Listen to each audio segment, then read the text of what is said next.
Hi, guys. Welcome, everybody, to the grand finale, night 5 of AP Bio CRAMs. Whew. I am so happy you guys are here. We have a fun-filled night. We're going to get through all the content. We're going to do practice multiple choice, practice FRQ, math problems, and we're going to do it all in 3 hours, okay? So I am so excited that you guys are here with us. Please make sure that you're following us on @ThinkFiveable on our social. We have lots of fun videos, tips and tricks, and unit guides for you guys. You're going to find lots of resources, so please make sure that you follow us. In terms of who's going to be with you, I am one of the teacher hosts. My name is Sabrina Shumate. I am in Virginia Beach, Virginia. I teach be sharing tonight with another teacher host, and her name is Kari, and she's going to be taking over the second half with you guys. We have two amazing student hosts with us tonight. We have Rashi and we have Jeffrey. So Rashi, there's Rashi, and Jeffrey, there he is. They're going to be with you tonight. And so Rashi and Jeffrey, if you could, let's have Rashi go first. Could you tell everybody your name, where you are presenting from, and then if you had a time machine, if you would rather be able to go backwards in time, or would you rather be able to go forwards in time? Hi everyone, I'm Rashi Lakutia and I'm presenting from Tampa, Florida. And if I had a time machine, I'd want to go forward in time because I feel like I already know what happened in the past. So there's not much I could do. But going forward in time, there's so much more you can explore and learn about the world that it'd just be so much more interesting. Hey everyone, I'm Jeffrey. I'm from Minnesota. If I had a time machine, I'd rather go in the past to see the Protestant Reformation. Very nice. All right, my loves. Thank you so much. If you guys, what about you guys in the chat? If you had a time machine, would you rather go in the past or would you rather go into the future? And you can go as far into the past as you want or as far into the future as you want. What would you guys prefer? And nothing would happen to you. So like if you want to visit the dinosaurs, you could visit the dinosaurs and they wouldn't like chomp you up. Pass. I would fix some things. Pass. Some of you guys would go back and retake your AP test. That's kind of funny. The future to get you guys are so funny. So I can see you're all centered on this test. Understood. All right, we're gonna go right into what we're gonna do today. All right, so you hopefully have completed 4 nights of CRAMs. If you have not done 4 nights with us in a row, you have access to all the videos. Since you guys are here, you can go back into the lobby and see all the videos and replay them. And if you haven't attended a single one and tonight's your first one, big deep breath. No worries. We are going to be reviewing every single thing. So you are going to be in good shape. I am so appreciative that you guys are choosing to spend the night before your AP test with us. We're going to help you. I'm on the East Coast, so I will be with my East Coast people from 7 to 10 p.m. And everyone else, you guys will have a little more time to study than the rest of us. So today is going to be focused purely on reviewing everything. Okay, so we're just going to kind of bear down and go with it. In terms of what you need to have with you, you want to have some snacks. You always have your snackies. You have to have water. I would have a calculator, something to write with and something to write on. And that would be kind of all the things that I would have. So while you guys kind of get that settled, the best way to make the most out of the CRAM is going to be to take notes. So don't just listen to me. You want to write things down so that you have it. I'll kind of give you tips and tricks and things to write down. I'll let you know what to write down. We have a CRAM hub in Fiveable that has everything that you can want. There's even this beautiful 1-pager cheat sheet that I would look at tomorrow morning, like right before you take the test. We have the group chat. If the group chat seems to be a little distracting, then just focus on me and ignore the group chat. No one has to go into the group chat. We do ask if you and to encourage you to ask questions. The student hosts are going to be there replying to your responses. And there's even like a question and answer tab as well. And then we also have some polls. So like if you look on the right-hand side, you'll see like a little thing of polls, and we'll be presenting those throughout the night for you to answer them. So before we get started, we're going to ask you a couple things, a couple of community norms.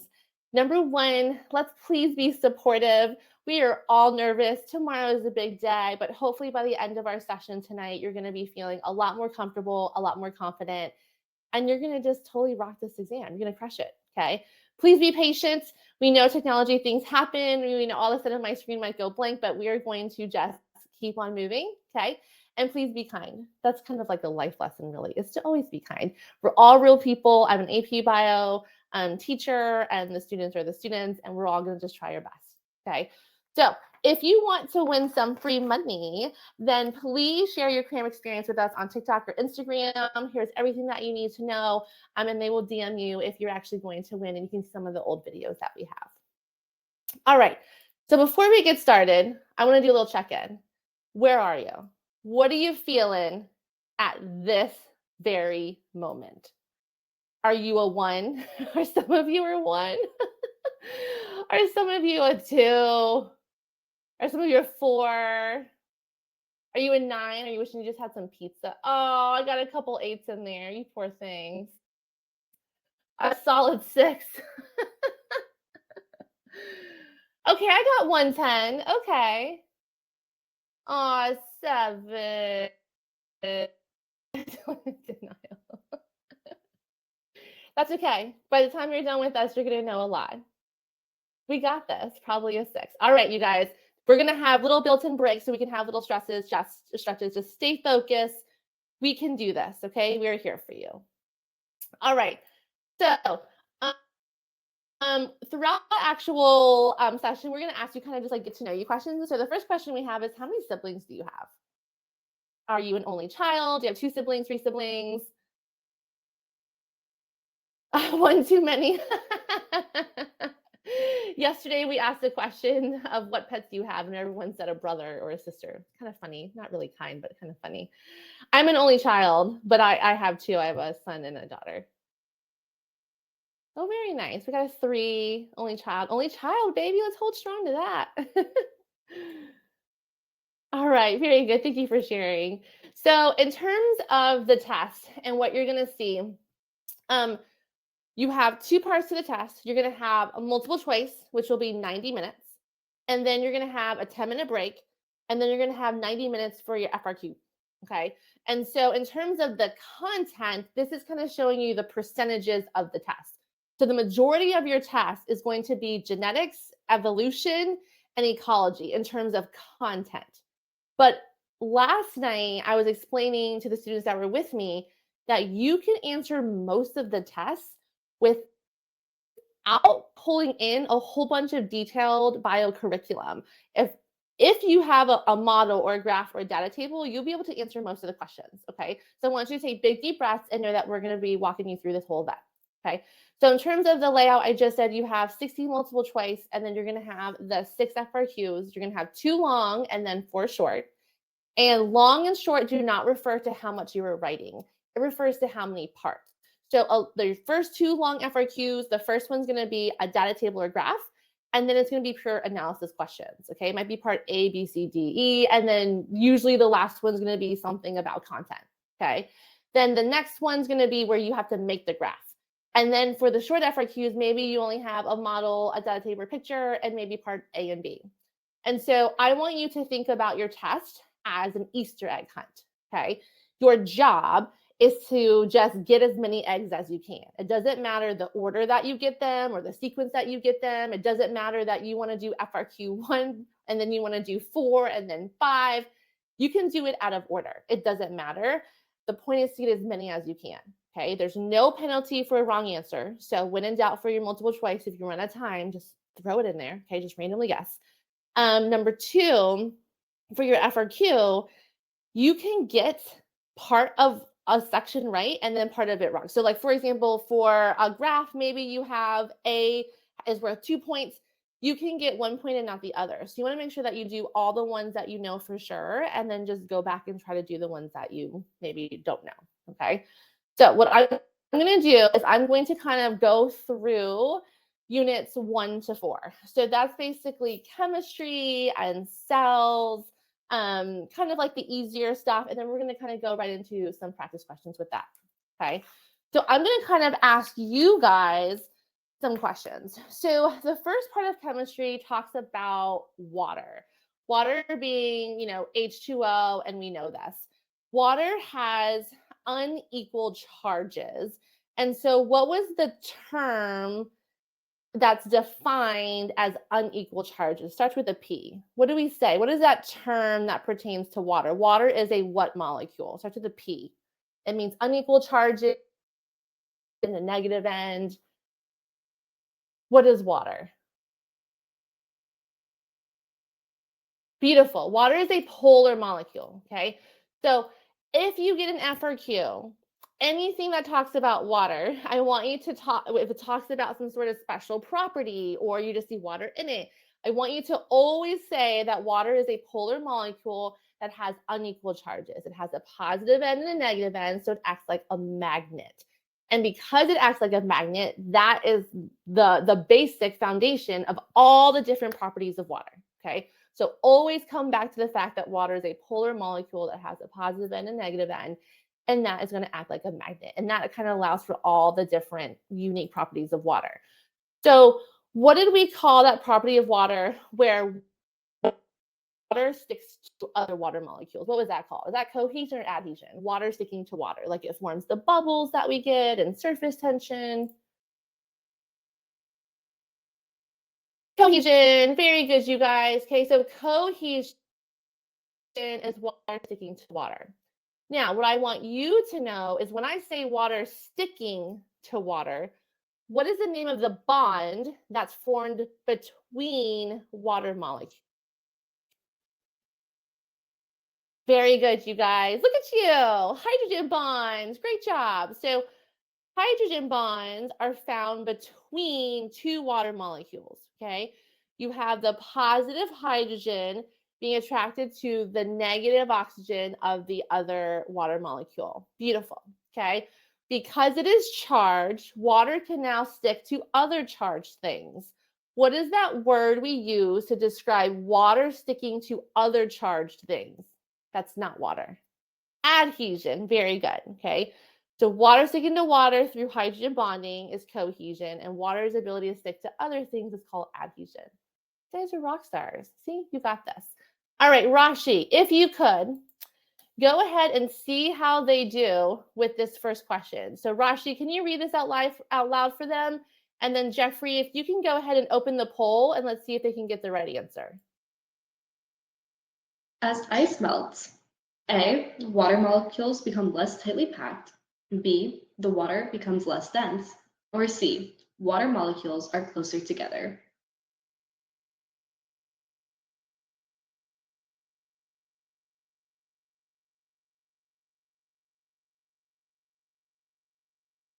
And the answer is C, water molecules are closer together.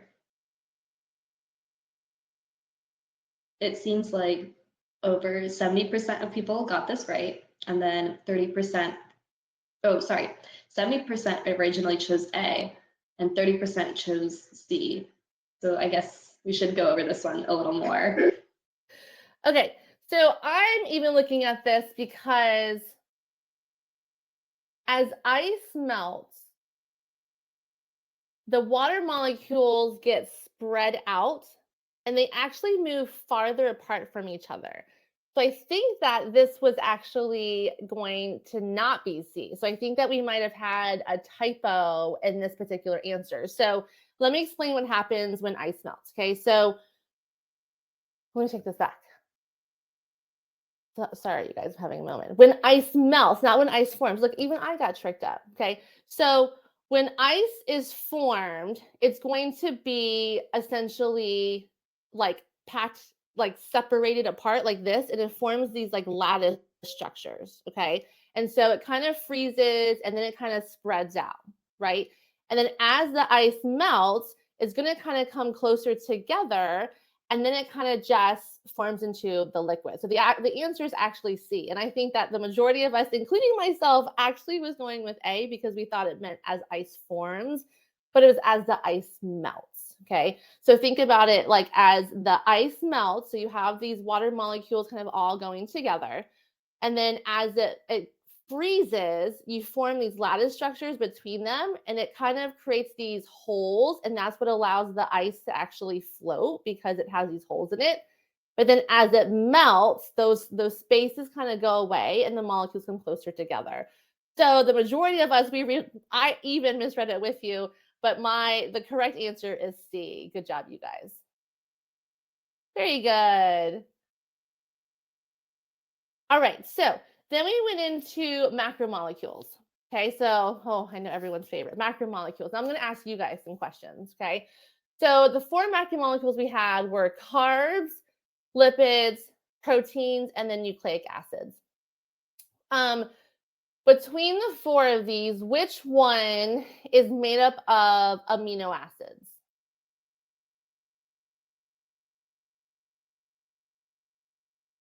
Which one of these are made up of amino acids? Beautiful. Proteins. Proteins are made up of amino acids. Very good. Amino acids are going to be held together by peptide bonds. When you have a whole bunch of those peptide bonds together, we call that a polypeptide. So now we have carbs, lipids, proteins, nucleic acids. Which one of these is going to all be nonpolar? They're all nonpolar.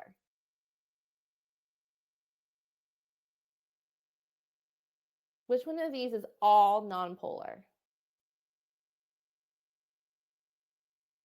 Lipids, very good. Lipids are all nonpolar. That is a unique property of all lipids, okay? They're all nonpolar. So in terms of lipids, I want you to remember that they're all nonpolar. They also stack on top of each other. And we can have saturated fats and we can have unsaturated fats. Between the 2 of those, sat fat and unsat fat, which ones contain single bonds and only single bonds? Sat or unsat? Which one contains only single bonds?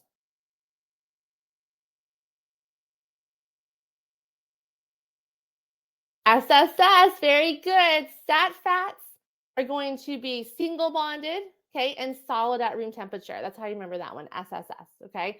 Unsaturated fats are going to have a double bond, and that's going to make it kind of bend a little bit.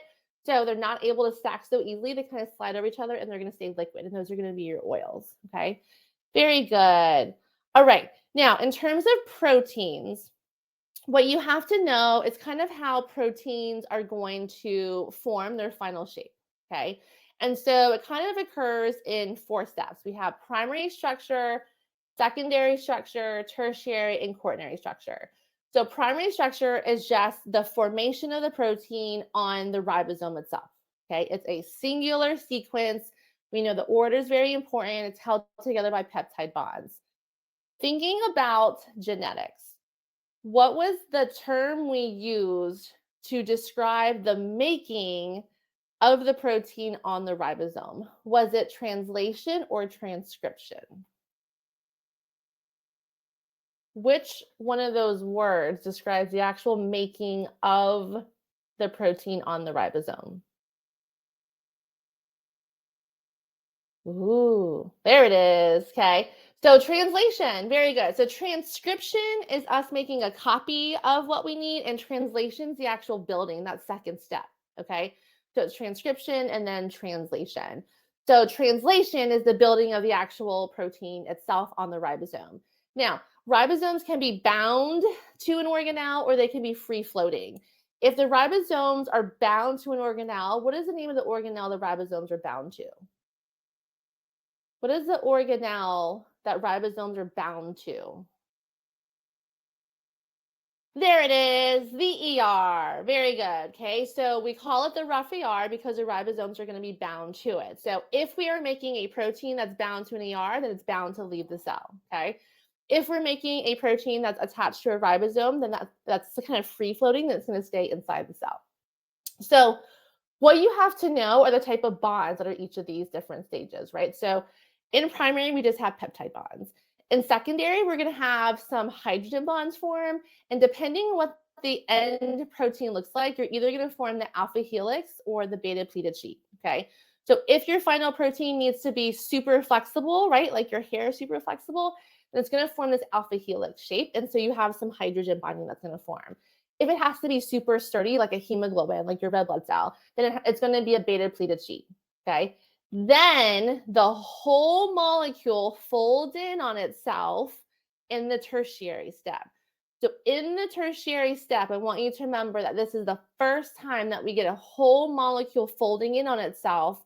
And what's folding in and attracting are the R groups that are found in the amino acids.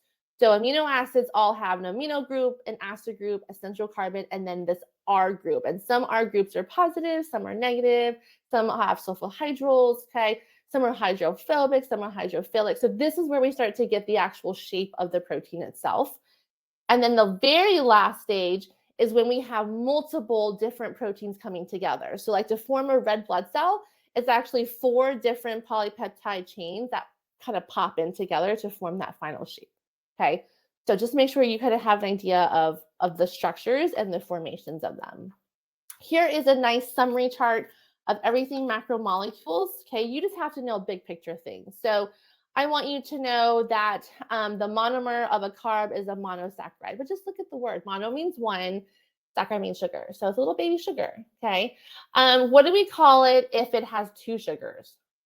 Does anybody remember what 2 sugars is called? What's 2 sugars? If 1 sugar is monosaccharide, what's 2 sugars mean? Disaccharide, very good. Here's my bonus question. Can anybody give me an example of a disaccharide? There was 3 that your teacher probably taught you. What is one example of a disaccharide?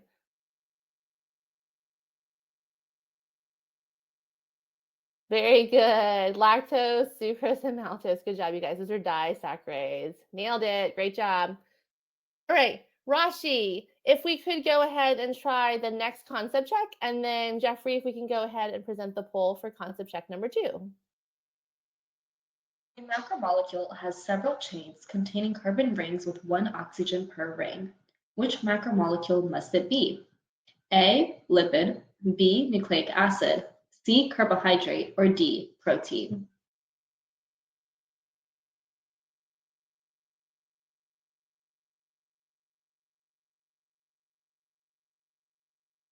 Not sure what happened to the poll. It doesn't seem like there's. Oh, never mind. There you go. Thank you.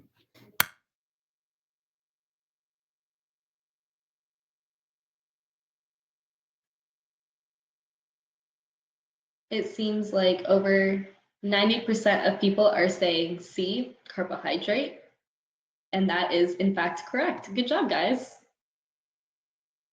All right, my loves. Great job, you guys. Carbohydrates. Very good. All right, so we're going to move forward through what we know about cells, okay? In terms of the organelles, you just have to really know functions, like nothing that is extreme or difficult. So like we know vacuoles are going to store water.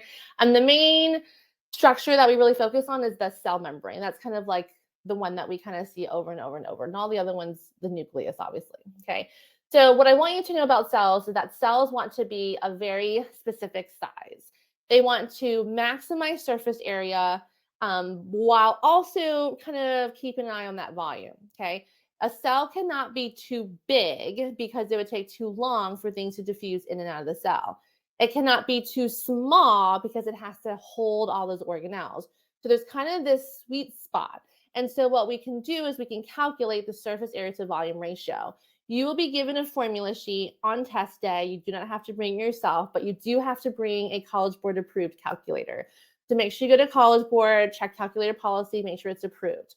Make sure you bring extra batteries. You want to eliminate as many stressors as possible. So I would have my batteries and then I would have my calculator like ready to go. You also want to bring 2 pencils, right, for the multiple choice part, and then you want to bring 2 blue or black pens. So you want to kind of gather that stuff tonight and put it by the door. So that, or you know what, put it in the car, so you don't got to worry about it. But the formula sheet will be given, so you don't have to memorize formulas, which is kind of nice. So they'll give you surface area formulas. They'll give you volume formulas of like a sphere or a cube. And if you're given something in this situation, then they're going to say calculate the surface area to volume ratio. Literally divide it. Find the surface area, divide it by the volume, and then you're going to get a number of some kind.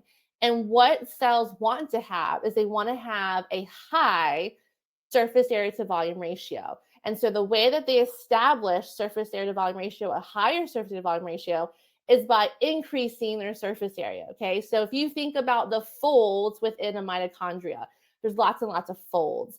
If you think about a neuron, which is going to be a cell in your brain, it is super, super, super branchy. Okay. And so they kind of increase their surface area so that they can allow for an increase in efficiency of nutrients, diffusion, being able to respond and to any need that they might have. And so what I want to kind of go into now is the cell membrane. We know the cell membrane is semi-permeable. We know that only certain things can go in and out of the cell. We know that it is going to have a hydrophilic part, which is going to be the heads of those phospholipids. And we know that the tails are hydrophobic, and they all kind of face in with one another. So anything that is going to be hydrophobic, so nonpolar, can easily go through. Anything that's not, so anything that's polar is not going to be able to. So it's going to need a little help, okay? And so we have special proteins that are going to help things get in of the cell membrane when needed. So there are two types of transport. We have active transport and passive transport. Which transport requires energy? Do you guys remember? Active or passive? Which one requires energy? Active, very good. Okay, so active transport requires energy. There are three types of active transport you need to know. Endocytosis, exocytosis. Which one is going to be bringing things into the cell? Is it endo or exo if I'm bringing it into the cell? Endo, very good, okay? Exo are going to be things that I'm going to kind of push out of the cell. Sodium potassium pump is when I just need to create a charge potential of some kind. Passive transport doesn't require any energy. And in nature, molecules like to go from areas of high concentration to low concentration, okay? So I want you to think about concentration and elevation kind of being the same if you get confused between the two. If we are on top of a mountain and I ask you to go down the mountain, you could easily go down the mountain, right? You would just walk right through, gravity pull you down, nice and easy. But if I ask you to go up a mountain, that's going to require a lot more energy. So passive transport is going from areas of high concentration to low concentration. That's going to apply to molecules and also to water. And what was the diffusion of water called? Does anybody remember that? What's the diffusion of water called? Osmosis, very good. Okay, so osmosis is diffusion of water. Good job. Diffusion is simply the movement of molecules from high concentration to low concentration. And facilitated diffusion is when we're going to use proteins to help us kind of push things in. Maybe they're just a little too big. And so we just are going to use these kind of proteins to push things in. That's facilitated diffusion. So it's regular diffusion, but with help. So we call it facilitated. And so what I want to go over is going to be kind of the three different types of tonicities. So we have hypertonic, hypotonic, and isotonic. So my question for you is, of those three tonicities, which one would be occurring if we have water rushing into the cell? Is it hyper, hypo, or iso? If water is rushing into the cell. Hypo, beautiful. When I think of hypo, I think of a cute little hippo, like a hippo is swollen, like hypo is swollen. So water is rushing into the cell, okay? So hyper, iso, hypo. Which one is going to be a cell that's going to be kind of at equilibrium? Is it hyper, hypo, or iso? Iso, very good. So when you have a cell in an isotonic state, a lot of people think that there's going to be no movement, but that's not the case. That's a misconception. I want you to know that cells that are in an isotonic state are going to have no net movement. So you have equal amount of water going in and out, and they're kind of just always at this balance. So that's isotonic. So as a plant cell, or as an animal cell, we want to be in an isotonic state. Okay, that's kind of like our favorite. We don't want to be in hypertonic because we'll shrivel up and die. We don't want to be in hypotonic because we'll explode and die. Those animal cells want to be in the isotonic state. If you are a plant cell, what state do you think they prefer? As a plant cell, which state would you think they prefer? Hyper, hypo, or iso?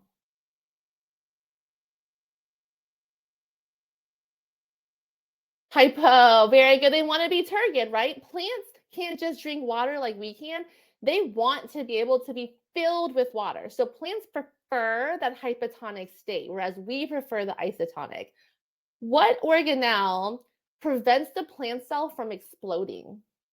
Like we explode, but why don't plant cells explode? What do plants have that are specific for plants that keep their shape and structure? A cell wall. Very good. So that cell wall keeps their shape and structure for them so that they don't explode. Great job, you guys. All right, we are moving right along into enzymes. Enzymes are catalysts that speed up chemical reactions. We know that they do that by lowering the activation energy. Enzymes are very substrate specific, so they're not going to bind to anything, okay? Enzymes can be reused, and enzymes can build things up and break things down. So there are two vocab words on here, catabolism and anabolism, or catabolic and anabolic. Of those two words, catabolic and anabolic, which one means to break things down? Catabolic, anabolic. Which one means to break things down? Catabolic. Good job, you guys. It's catabolic. Uh-oh, I saw one anabolic. Catabolic, okay? I want you to think about a very cute breakdancing cat, okay? It is breaking things down. It's a breakdancing cat. Catabolic means breaking things down. So when an enzyme is breaking something down, that is a catabolic process. So that would be like digestion, right? And it has to be in the presence of water, right? So water is needed to break things down. Anabolic is when we want to build things up. So when I want to build a protein, then I need to remove water, and that's going to go ahead and build things up. So in my head, I just remember, yes, cats do destroy everything. I agree with that. I think about like a female construction builder, like Anna the builder and the breakdancing cat. Or if you do know that cats do literally break down everything. The other thing I want you to know about enzymes is that they can denature. Okay, so denature basically means you have taken an enzyme out of its optimal conditions and it's starting to impact those bonds that hold that protein together. So when you disrupt those bonds, everything just kind of falls apart like to mush. Okay, so the one misconception that happens a lot, and I want to make sure that you guys are aware of this, is that when it comes to enzymes, if you are given something about what environmental factors can influence an enzyme's rate of activity, what would you say as an environmental factor that could influence rate? What would you say? What are some environmental factors that could influence the rate of an enzyme?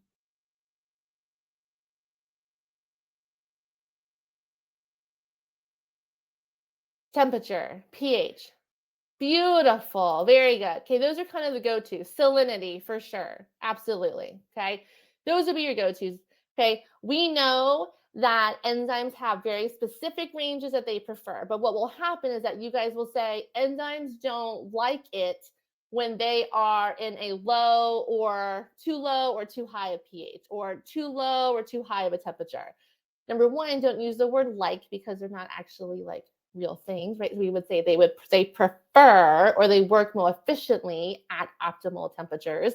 And remember that every enzyme has a very specific range that they prefer.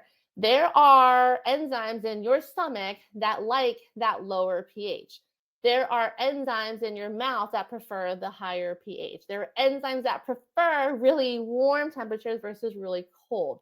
So it's not a very specific temperature. I just want you to make sure that you say that enzymes have specific ranges that are optimal for them. And then when you're out of their optimal ranges, then they're going to denature. Denature means that the bonds are breaking and then essentially they're no longer functioning, but they can reform. Taq polymerase, yes, very good. Nice bringing that back. I like that from our biotech unit. Taq polymerase is the enzyme that likes that really, really high temperature. Very good. All right. Now, enzymes is not going to always want to be created, breaking things down and building things out, right? So we want to be able to turn enzymes on and off based off our availability, right? Like if I am not drinking milk, I probably don't need the enzyme that's going to break down milk. Okay. And so essentially we have a way of turning enzymes off, and there's two ways. There is competitive inhibition and there's non-competitive inhibition. Okay. Now, between the two, the C or the NC, okay, which one has the inhibitor binding to the active site? If the inhibitor is bound to the active site, is that competitive or non-competitive? Competitive, beautiful, right? Because if you look, the inhibitor is bound to the active site and it's going to physically compete with the actual substrate. So that's competitive inhibition. Non-competitive is when you have the inhibitor bind to a different site on the enzyme. Here is your bonus question. What is the name of the other site that's not the active site that the inhibitor can bind? It does start with an A. Very nice, you guys. Great job. Allosteric. Good. So that's called allosteric regulation. Okay. So the active site is where the substrate binds. The allosteric site is another site kind of on the other end of the enzyme where the inhibitor will bind. Once it binds, it changes the shape of the active site. And now that substrate no longer fits. Okay. So competitive versus non-competitive inhibition. All right, Rashi, let's go ahead and see if they can do concept check 3. And then Jeffrey, if we could please go ahead and put it on the poll. Which best describes what happens when an enzyme gets denatured? A, the peptide bonds between amino acids break. B, the enzyme unfolds as secondary, tertiary, and quaternary structures become disrupted. C, the primary structure unravels. Or D, only the quaternary structures separate.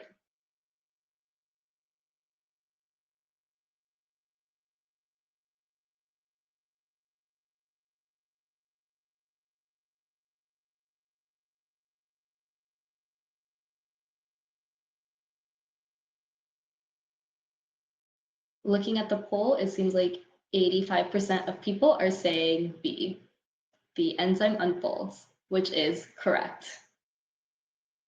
Good job, my loves. Great job. All right, so let's continue going through cellular energetics, okay?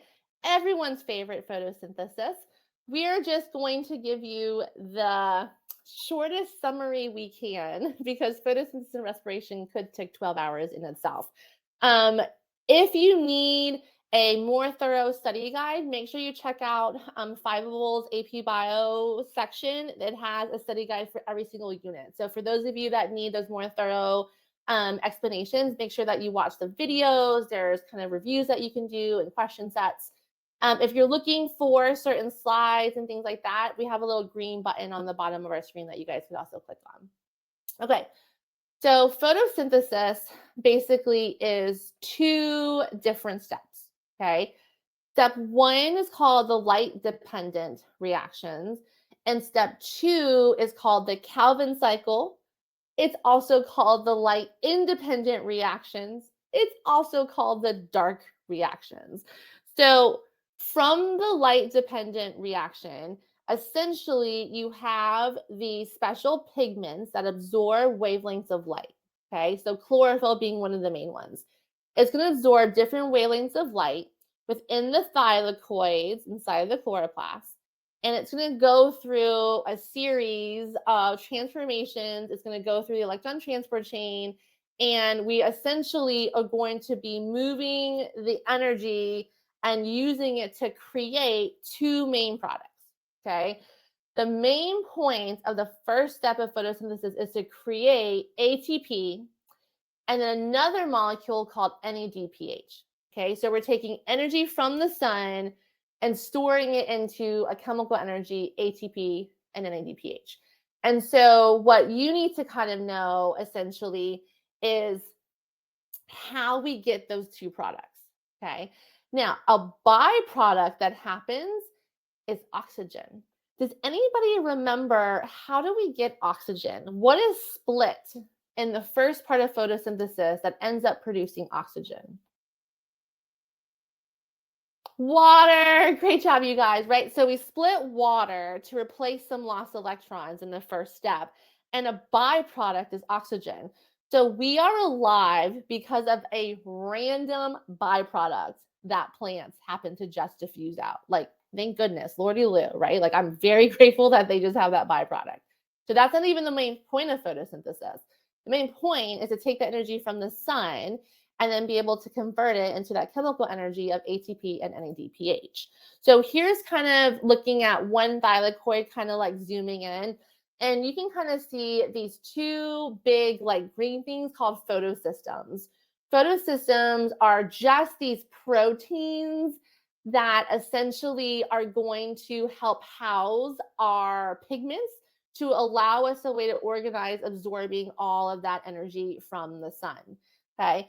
And so when we have all these proteins kind of in the middle, just transporting electrons from one place to another, that's called the electron transport chain. And the electron transport chain is going to transport all those electrons. And in that process, we're going to create NADPH. Okay. So the electron transport chain is kind of what allows us to create NADPH. And every time we have an electron kind of going through this process, we're going to have a bunch of protons being dumped into this thylakoid space. Once we have a super high concentration of protons in the inside, it's then going to want to leave through ATP synthase, creating ATP. Does anybody remember, what do we call the movement of chemicals when they want to go from high to low? What is the movement of chemicals called? It starts with a C. What's the movement of chemicals called? There it is. Good job, Fifi. You got it. Chemiosmosis. Great job, you guys. Okay.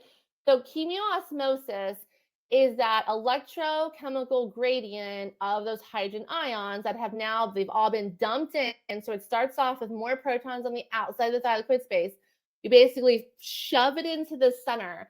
And then when it gets way too filled up, it wants to leave. Okay. So it's going to leave through ATP synthase, creating ATP. Beautiful. All right, so Rashi, let's go ahead and see if they can do another concept check. And then Jeffrey, if we can go ahead and put up the poll. What process splits water, breaking a strong polar covalent bond to replace electrons? A, the Krebs cycle. B, glycolysis and the Krebs cycle. C, the citric acid cycle. Or D, light reactions.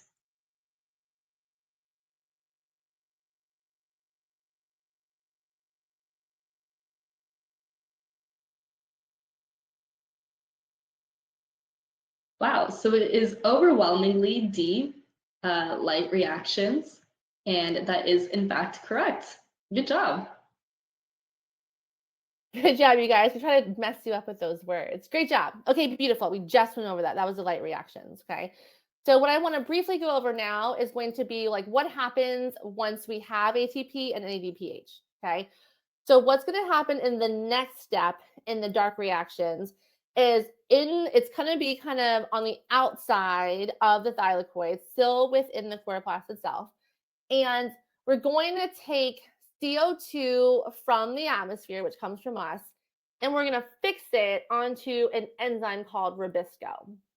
And we're basically going to take the CO2, combine it with this bigger molecule, and kind of just mix it all up, okay? And in that process, we're going to create a little sugar molecule called G3P.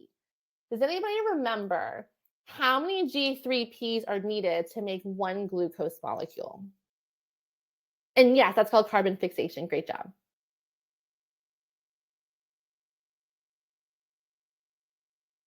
Ooh, that's kind of a trick question. It's 2, okay?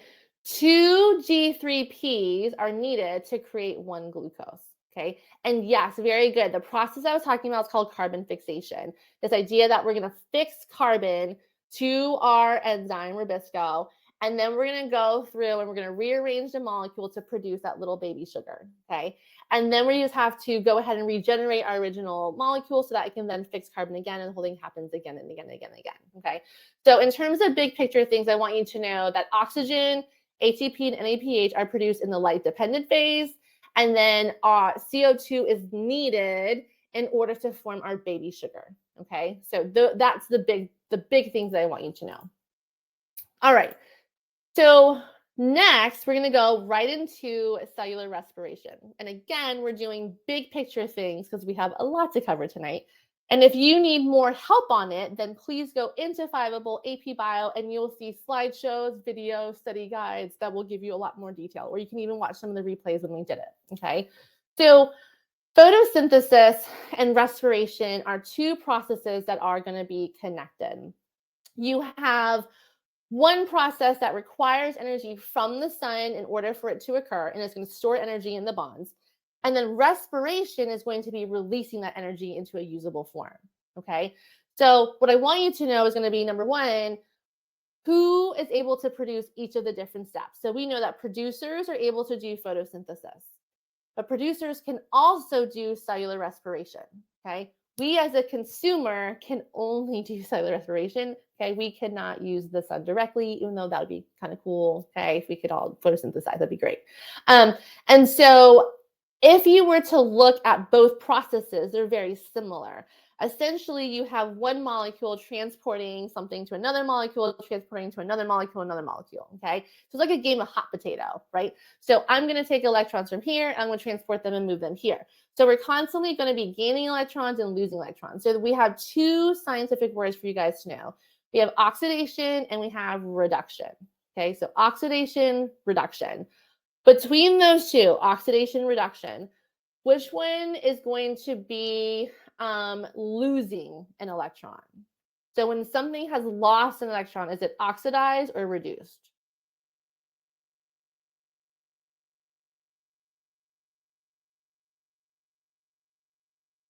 Oxidation, very good, you guys, you got it. Okay, so oxidation is loss of electrons, reduction is gain of electrons. And there are kind of two silly ways of remembering it. I tell my students oil rig, oxidation is loss of electrons, reduction means gain of electrons. But I know that a lot of people also use Leo, okay? So whatever way you want to remember it, that's just going to be kind of like your trick. So don't get mixed up when you see those words. Yes, oxidation reduction is going to happen in photosynthesis and also in respiration. So it's something that will happen in both. Something else I want you to know is ATP versus ADP, okay? So ATP versus ADP. Which of those molecules are going to have 3 phosphates? Is it ATP or ADP? ATP, very good. It's adenosine triphosphate, okay? So the energy is stored in that last phosphate that is there. So if I were to release that last phosphate, it's going to release the energy. And now I go into ADP. If I want to store energy, ADP becomes ATP. And they kind of go back and forth. Okay, so we kind of say that they're coupled reactions. All right, cellular respiration. Okay, big picture things. You're going to get the most amount of ATP from aerobic respiration. Aerobic means in the presence of oxygen. So like right now, I'm going through aerobic respiration. Okay, my body is maximizing the amount of ATP. If I were to start running, which I would not do, but if I were to start running, like some of you guys, I'm sure you guys run. If you were to start running, all of a sudden you're going to be starting like gasping for air. At that point, you're putting yourself through something called anaerobic respiration. You're depleting yourself of the oxygen needed for full maximum amount of ATP. So you're going to go through anaerobic respiration. So I want you to know aerobic respiration will give us a max amount of ATP, and that's going to be in the presence of oxygen. And then anaerobic means without oxygen. You'll still get ATP, but not enough for you to go ahead and like continue to thrive on that, okay? So you need to know the big picture steps of respiration. And the first step in both processes is called glycolysis. Glycolysis is an anaerobic process that is the first step in both of the different pathways that you could go. Glycolysis is going to produce 2 ATP. That's the big picture things. If you look at the word glycolysis, we have to break down glucose. You literally take a 6-carbon molecule and you're breaking him in half into 2 3-carbon molecules. So I want you to remember several rules of respiration. Number 1, every time you break a bond, then we're going to have some sort of electrons are released, okay? Every time you have electrons released, you have to have an electron carrier there to capture it, because that's the point of respiration, is to break all the energy out of these bonds. So our 2 electron carriers in respiration are NAD and FAD, okay? So NAD or FAD are there to capture anytime a bond is broken. So when we went from 6-carbon molecule to 2 3-carbon, we had to break a bond. NAD was there to capture it, okay? So he's going to capture that electron and then bring it inside the mitochondria. The next rule I want you to know is that every time you change the amount of carbons in a molecule, you end up changing the name of the molecule. And so welcome to organic chemistry. Okay, so it originally might have 6 carbons, now it has 3. Now it has a new name. Now we call it pyruvate molecules. Okay. The other rule I want you to know is that when you go down in carbons, you're going to be releasing a carbon as a CO2. And those are my rules of respiration. Okay, so anytime a bond is broken, NAD or FAD is there to capture those electrons. Then anytime you change the number of carbons, you have to give it a new name. And then essentially, anytime you go down or reduce in carbons, it's going to be released as CO2. Okay, so let's go through aerobic respiration. So glycolysis, a 6-carbon molecule gets broken into 2 3-carbon molecules. NAD is there to capture it. We now have 3-carbon molecules, so we call them pyruvates, and we get 2 ATP in that process. Then in the presence of oxygen, our 3-carbon molecules, there's 2 of them. They want to get pulled into the mitochondria, but they're too big. So we have to go from a 3-carbon molecule to a 2-carbon molecule. So we've released energy, there's NAD. We've gone from 3-carbon to 2-carbon, we've released the CO2. And now we have to add an enzyme in our new molecule called acetyl-CoA. This molecule is then needed for the next step, which is called the citric acid cycle. Okay. All you have to know about the citric acid cycle is that we're going to now take whatever energy was left in glucose, we're going to break it down and have nothing left. So all that energy and all that time we spent taking all the energy from the sun and storing it in glucose, it's all gone. There is nothing left, okay? We have now taken everything. Not a single part of that molecule is left, and it's been released as CO2, and all those electrons have been captured. We then are going to take all of those electrons to that very last step, which produces the most amount of ATP. And I do want you to know that, okay? So of all the steps, the last one produces the most amount of ATP. And so that one is called oxidative phosphorylation. It includes the electron transport chain. It includes chemiosmosis. It's basically the same process, just inside the mitochondria. So we get a lot of ATP in that very last step. Now, say oxygen is not present and we have to kind of stay outside, okay? So if we are going to have to stay outside of the mitochondria, we're going to go through 2 possible pathways depending on what organism we have, okay?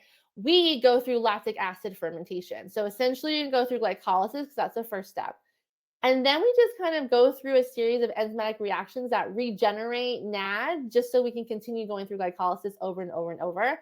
And in the process, we get lactic acid. Yeast and bacteria, they're going to go through alcoholic fermentation. So they still go through glycolysis. They still want to regenerate NAD. They still go through enzymatic reactions, but their products are alcohol and CO2. Okay. So I want you to remember that the point of anaerobic respiration is to regenerate NAD so that we can go ahead and go through glycolysis again and again until oxygen is present.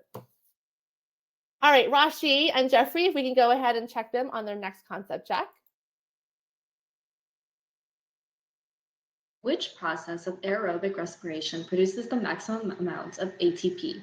A, glycolysis, B, intermediate reactions, C, citric acid cycle, or D, oxidative phosphorylation. And this is including the ETC and chemiosmosis. And it looks like the majority of people, or over 95% of people, are saying D, oxidative phosphorylation, which is correct. Good job. Good job, my loves. All right, we're going to keep on moving forward to Unit 4. So we have gone through Unit 1, 2, and 3, and Unit 4 is about cell communication, okay? So in terms of communication, cells can do long-term communication, that's called endocrine. It can be near each other, that's called paracrine. Self is autocrine, and then juxtacrine are going to be those times that those cells are right next to each other and have to communicate almost instantly. Those would be like your heart cells, right? So in your heart cells, you want to be able to have those electrical currents going through immediately. That would be juxtacrine type of communications. And so the two key terms that you need to know are receptors and ligands. A ligand is any molecule that is going to bind to a receptor. The receptor is like a little protein on a surface that binds to the ligand, and then it initiates some sort of communication. And this is how we can kind of communicate from the outside of the cell to the inside. And so what we do is we go through a process called a signal transduction pathway. And it's just a fancy way of saying receiving information from the outside and then causing something to happen, okay? So maybe we need to create more of a specific protein. So we're going to get some sort of signal, which is our ligand. It'll bind to the receptor. We're going to get some sort of conformational change in shape, and it's going to activate a whole series of enzymes that will then eventually make its way into the nucleus, and we're going to create something, okay? So that's called a signal transduction pathway. It's just how we can get communication from the outside to the inside. And so cells in general want to be able to have this feedback going all the time. And so there are two different types of feedbacks. There's positive feedback, and then there's negative feedback. Between the two terms, positive and negative, okay, which one means you have some sort of set point and you just move past it? You just keep going and you never come back. Is that negative or positive? Which one means a set point and you just keep going? Good job, Kiki. Positive. Good job, my loves. Okay. So positive feedback is when you essentially just have a set point and you keep going. So like fruit ripening, that's my example, right? You've never had a brown banana like go the other way, because if so, that would be kind of wild. And then negative is when you have a set point and you kind of go above and below, but then you always come back to that point. Very good. The cell cycle, okay? For the cell cycle, we know that cells are going to spend most of their time in interphase. That's just the cell growing. And then it's going to have to decide, is it going to die in cellular death called apoptosis, or is it going to divide? Remember, because we talked about cells can't get too big, and so it's going to divide, and that process is through mitosis. And we know that mitosis will be prophase, metaphase, anaphase, telophase, and then that very last step is cytokinesis. So that's kind of the basics of the cell cycle, not too complicated.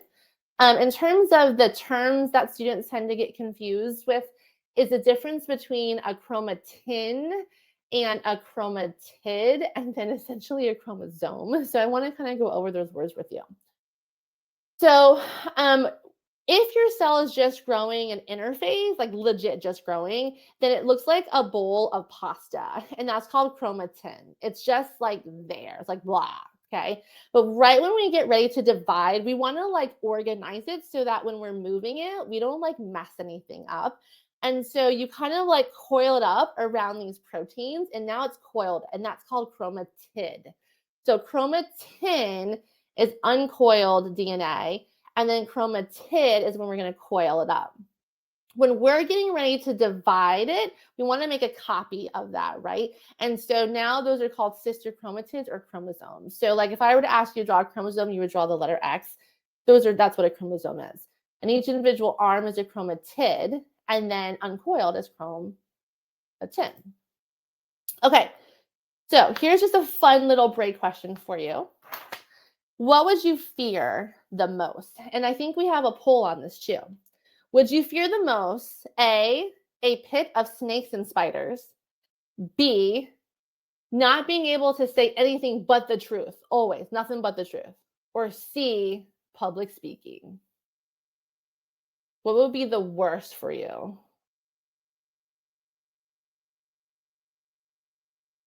Looks like a tie between A and B.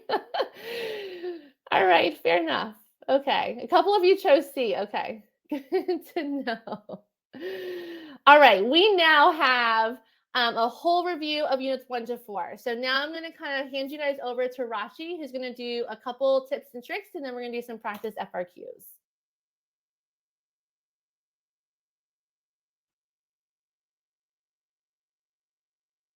Okay, so first let's go over the tips. I'm not sure the tip section vanished on my screen, but it's the list on the left.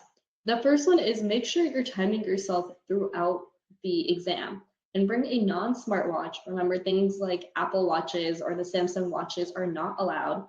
And keep an eye on the clock, because the worst thing you can do is maybe if you get stuck on a question, a really hard question, you're just sitting there and you're stumped, and then you look up and it's been like 10 minutes on this one question. Don't bother wasting your time like that. Instead, move on past the question and come to it towards the end. The second one is know your task words, and we'll go through those on the next slide more properly. The third one is don't include fluff. You don't need to restate the prompt for your FRQs. Make sure you write in complete sentences, but there's no point in including information that they've already given you in the prompt itself. And that kind of ties into the fourth part, which is eliminating extraneous information. If it doesn't ask you to define something, don't define it. Just list the word and move on. You want to make sure you cover all parts of the question, but also save yourself time by only covering what's needed. And some tricks. Answer the short, easy questions first, especially on FRQs where they ask you to identify or propose.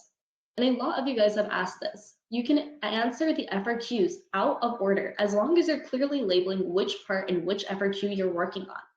So if you get stumped on one part, move on, skip ahead to the next part, and come back to it at the end. Use complete sentences, otherwise your AP graders will not be happy. And to label all your responses clearly. I think the worst thing would be like knowing you have the right answer, but you put it as maybe question 2 instead of question 3, and now it's not being graded at all. So make sure you guys are using complete sentences and labeling everything clearly with the question number and the question part as well. And then these are the task verbs that we mentioned. So you'll see these throughout the FRQs, and these are very common. The first one is describe. You want to provide information on what is happening. And it's similar to explain, but explain also involves describing how something can be happening.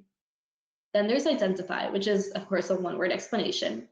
Justifying is to prove something, and you'll see this a lot in justify this claim. Researchers have made this claim, justify it.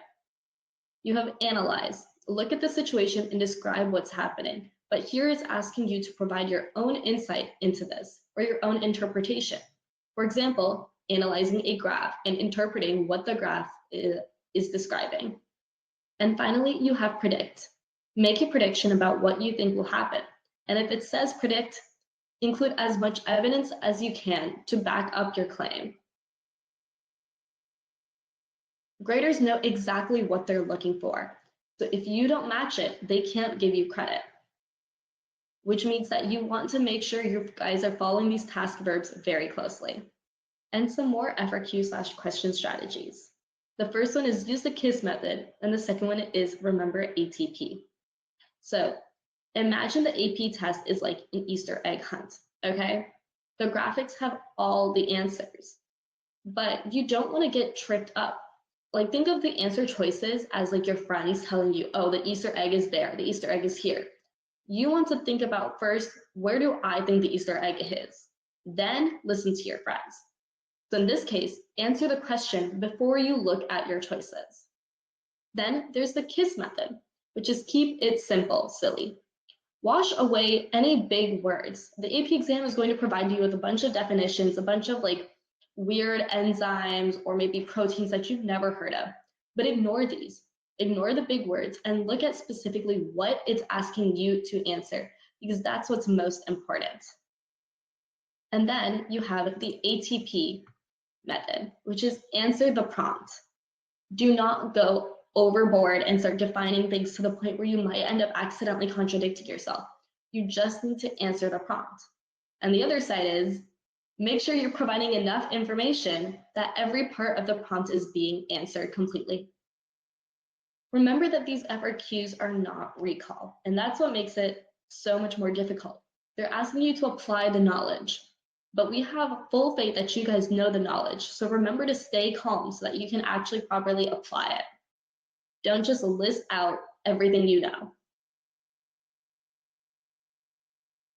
And now we're going to go over into some multiple choice practice.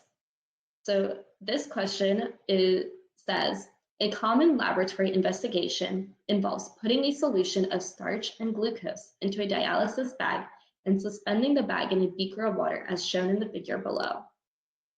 And the left figure, as you can see, the bag has starch and glucose and there's water outside. And then in the right one, the figure has changed. The investigation is aimed at understanding how molecular size affects movement through a membrane. Which of the following best represents the amount of starch, water, and glucose in the dialysis bag over the course of the investigation? And we'll give you guys a minute to answer this.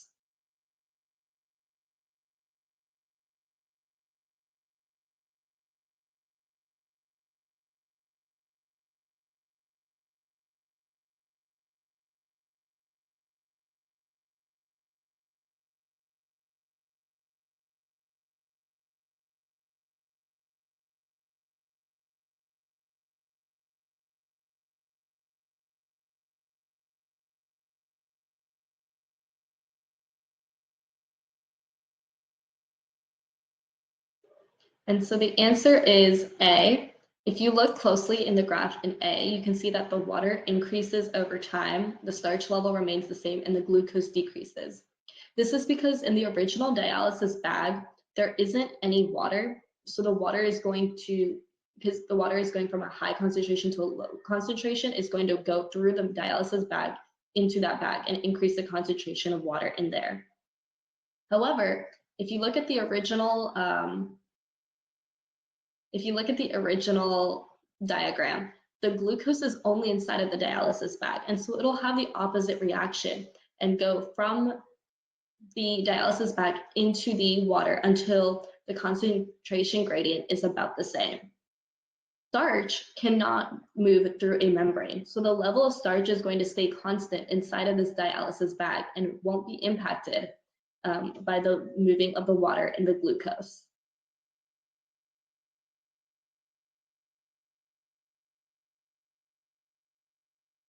It is estimated that oxygen production first evolved in photosynthetic prokaryotes approximately 2.7 billion years ago. The first photosynthetic prokaryotes are presumed to be similar to today's cyanobacteria. Which of the following best supports the claim that photosynthetic prokaryotes were responsible for the oxygen in Earth's atmosphere? A, the light reactions of photosynthesis split carbon dioxide into carbon and oxygen. B, the light reactions of photosynthesis split water into hydrogen ions and oxygen. C, the Calvin cycle splits glucose into carbon, hydrogen, and oxygen. Or D, the Calvin cycle splits water into hydrogen ions and oxygen. So we'll give you guys another minute to answer this.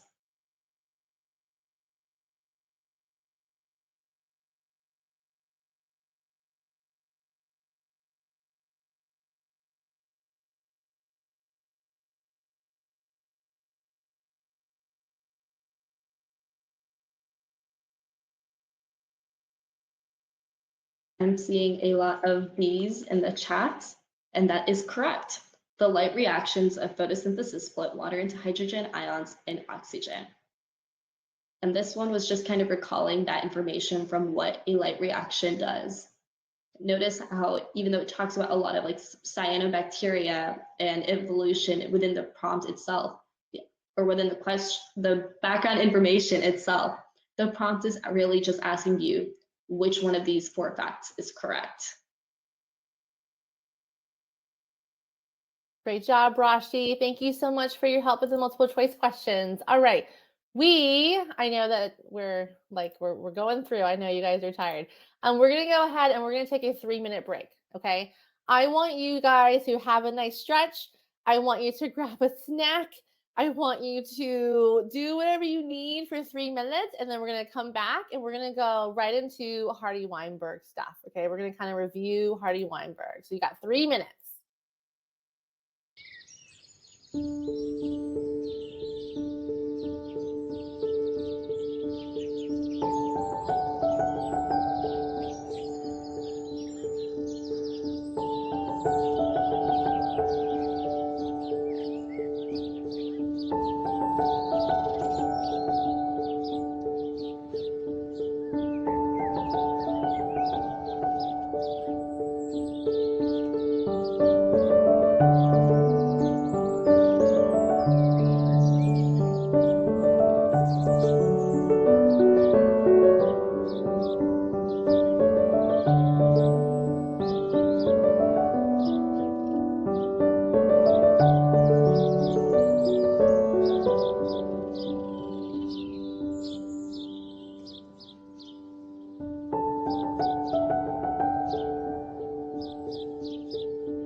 All right, my loves.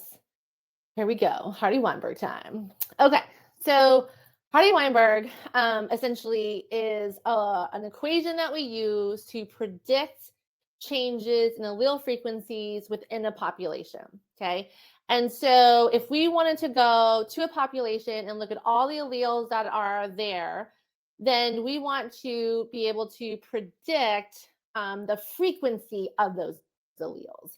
And so if we went to this particular pond and we looked at the frogs and we calculated their frequencies, and then we came back, let's say a year from now, and a year from now, and a year from now, we want to be able to track those changes in those allele frequencies. And Hardy-Weinberg basically came up with this equilibrium. They said that the frequency should remain the same. And if it does, then we say the population's at equilibrium. So if a population is at equilibrium, we have 5 assumptions that are being held: that there are no mutations, random mating, no natural selection, large population size, and no gene flow. But if we look at those allele frequencies and they are changing, then that means evolution is happening. So in order to solve these problems, I try to simplify it like as much as possible. You essentially need to know a couple things, okay? The main equation that you need to know is P plus Q equals 1. Like literally that is it right there, okay? P plus Q equals 1. It's going to be in your formula sheet, so you don't have to memorize it essentially. But in my head, I always remember P plus Q equals 1. Then you have to know what that stands for. P stands for the frequency of the dominant allele. So the big letter, just the big letter. So in this situation, I'm just calling it big A. Q stands for the frequency of the recessive allele, little a. And so your job is to look at what are they giving me, and immediately you should be solving for P and Q. That is like your go-to in terms of steps. So again, what are they giving me, and how do I solve for P or Q? Because P and Q always equals 1. Once you know P and Q, then essentially you just kind of like plug and chug, okay? So I always make these little variable tables because I know that I need to essentially solve for 5 things for every problem. This is just what I do. This is my method. People that are really good at math and patterns, you probably don't need to do this. But I like to go ahead and create these tables. So I make a little table and I put P and Q. I make another table for that says P squared, 2PQ, and Q squared. P squared stands for homozygous dominant. So that would be like big letter, big letter, big A, big A. 2PQ represents the genotype of the population that's heterozygous, big A, little a. And then Q squared represents the population that is homozygous recessive, little a, little a. And so you're always going to be given one of these variables, and then your job is to figure out the rest, okay? Now, the hardest part that students have is always determining, are they giving me the Q or are they giving me the Q squared? Couple things to look out for. If it says alleles, then they're giving you a P or Q because P and Q are your alleles. But they will always say the frequency of the dominant allele or the frequency of the recessive allele. If it's talking about genotype, then it's giving you one of these. Okay, so let's kind of do a problem together. So the tiger moth has the following genotypes. Oh, I'm sorry, did the closed captions come off again? I'll put it back on. There we go. Okay, so here are the tiger moths. It has the following genotypes, and we have big A is 500, big A, little a is 70, little a is 30. Okay, so I want you guys to try these problems. The only way that you're going to get good at them is figuring out this pattern. Now, in these boxes, you're welcome, Aubrey. In these boxes, I want you to know that you are to always put in a frequency, which means a decimal. It's never going to be a whole number, okay? So they've given you these numbers. So we're going to go ahead and turn them into frequencies. So P squared equals 540 over the total, which is 640. 2PQ is 70 over 640, and Q squared is 30 over 640. Again, I just had to turn it into a frequency. I couldn't just put in a whole number, okay? So once you put it in the calculator, we end up with these numbers. Now, I told you that your job is to solve for P and Q because P plus Q equals 1. That's the easiest one to remember. And so what I recommend doing is I always use Q squared. So I just figured out Q squared equals 0.05.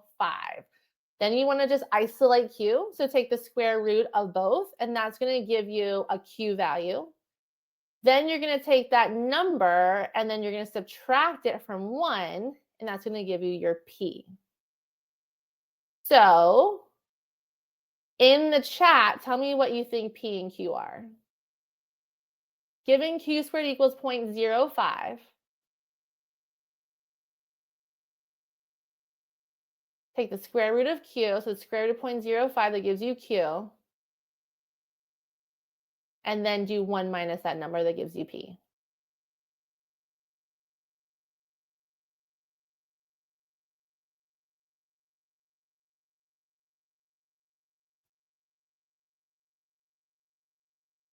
All right, very good, you guys. So P is 0.78 and Q equals 0.22. Great job.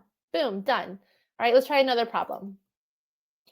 So again, I would draw my variable tables again, and or if you're really good at math, you're probably like, I don't need to do this, Ms. Shimi, I got this. In a population of beetles, 60% have the homozygous recessive allele for color. So then I go, what did they give me? They said 60% are homozygous recessive. So they're giving me Q squared. So Q squared equals 0.60. Okay, now go right into solving P and Q. So Q squared equals 0.60. Isolate Q by taking the square root of Q. That gives you Q. Then you're going to do 1 minus Q. That gives you P.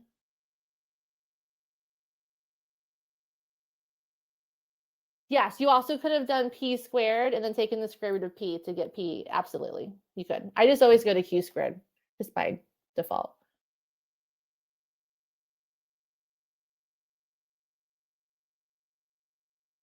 Okay, once you have P and Q, then you just plug and chug. So once you have P, then you just do P squared. And then to get 2PQ, you do 2 times P times Q. Then you have your entire chart filled. But this is not where you're done because you have to answer the question. The question says, what percent of the population is heterozygous? Heterozygous is going to be 2PQ. So we got 0.35. But the question says the percent. So you have to answer it as 35%. Okay, so 35%.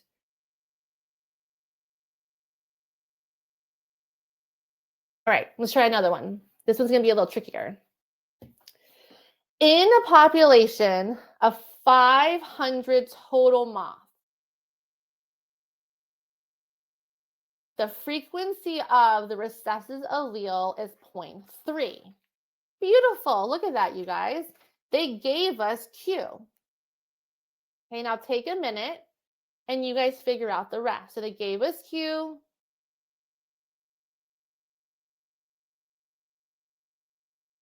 I got you, Sophia. So they gave you Q. Figure out P. Plug and chug. And let me give you a little time to see if you can come up with the final answer.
Okay, so we have 0.3.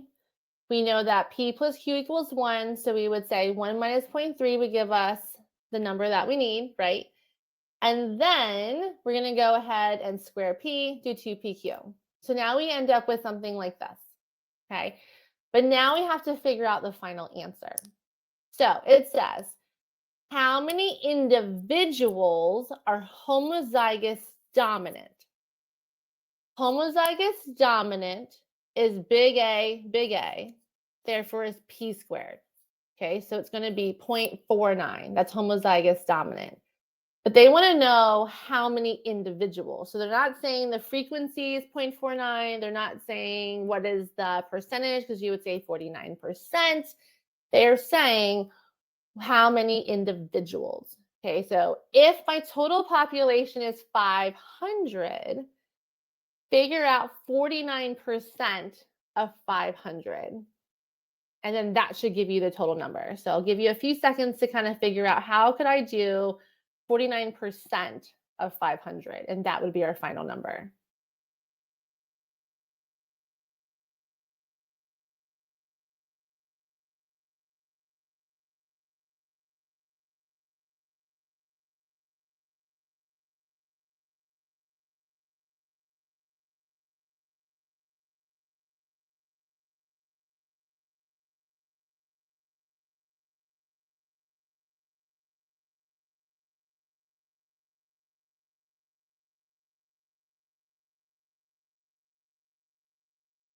$245. Good job, you guys. Great job. I know that was easy for some of you, but some of you guys are better at math than others. So it's important that we're all supportive of each other and help each other out, okay? And so this is kind of like a tricky question. But if you could just, every time I get a Hardy-Weinberg, I always say to myself, what did they give me? And then I'm going to plug it in. How do I solve for P and Q? And then I plug and chug, and then I say, what is the actual question itself? Okay. And so that's kind of just like the basic formatting of how you're going to solve Hardy-Weinberg. Okay. So draw your variables table always. They will give you the, in the formula sheet, the equation for Hardy-Weinberg, but I just draw my variables tables because that just always helps me out. And then I'm going to figure out what did they give me. Then I'm going to calculate all the variables that I have. And then I'm going to ask, what are they asking me? Okay. All right. If you want more problems, if you guys go to the CRAM's AP Bio site, it's going to have a whole bunch of practice problems for you guys to be able to do more of that if you would like to. All right. So I have a question for you. What would you rather have an infinite amount of? The ability to heal, money, or intelligence? What do you think? What would you want to have an infinite amount of?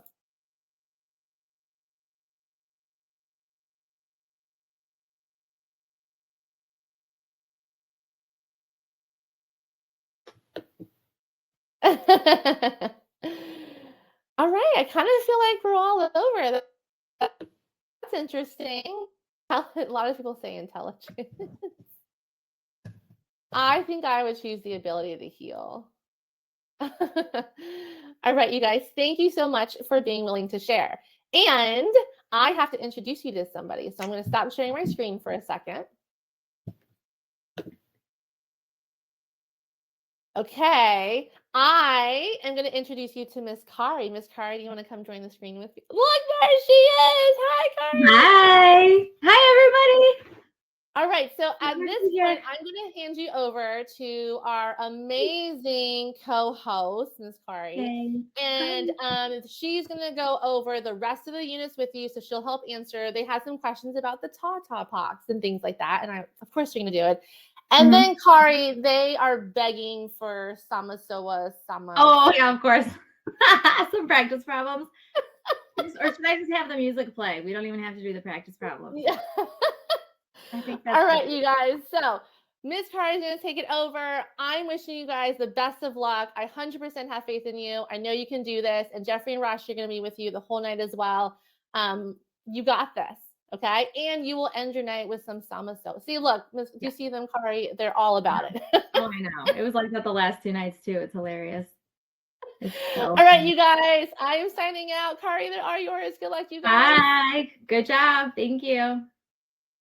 Yay! Oh, you are all so funny. Well, hi everybody. You have reached the halfway point of your 3-hour CRAM for tonight. If you have not been here on the previous nights, my name is Kari Parnan, and I love AP Biology. I love teaching, and I'm excited to be here with you. And it was fun. I mean, I feel like I've gotten to know a few of you already just through the chat over the last few nights. I'm going to start with actually a 3-minute break for all of you. I'm not sure if you've had a break recently, but that's what we're going to do. And so during your 3-minute break, I will put on the music if I can find it. So take 3 minutes, go to the bathroom, get a snack. I know it's 8:30 my time here in Michigan. So I'm going to start the timer and hopefully you can all see it. So let me get that going for you. And I'll see you in 3 minutes.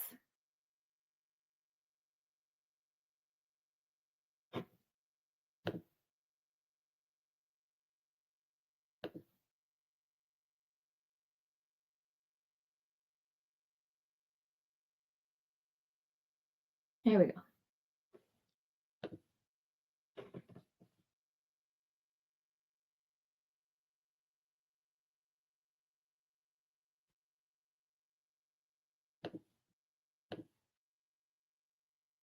And now we'll say 3 minutes. Sorry about that.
All right, I'm gonna come back in just a second. I cannot believe you couldn't hear the music. I'm so sorry.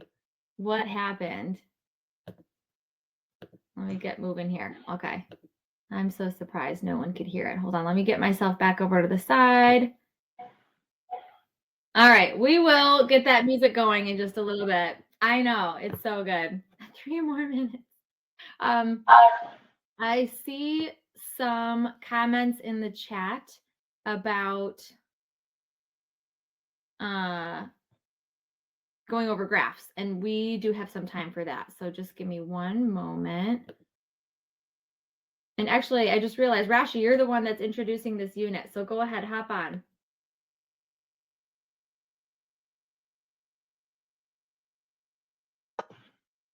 So for the past 1.5 hours, we've covered units 1 through 4, and now it's time to tackle units 5 through 8. So we're going to go over the top 10 big sections that we feel have the most information and are the most relevant for the AP Bio exam.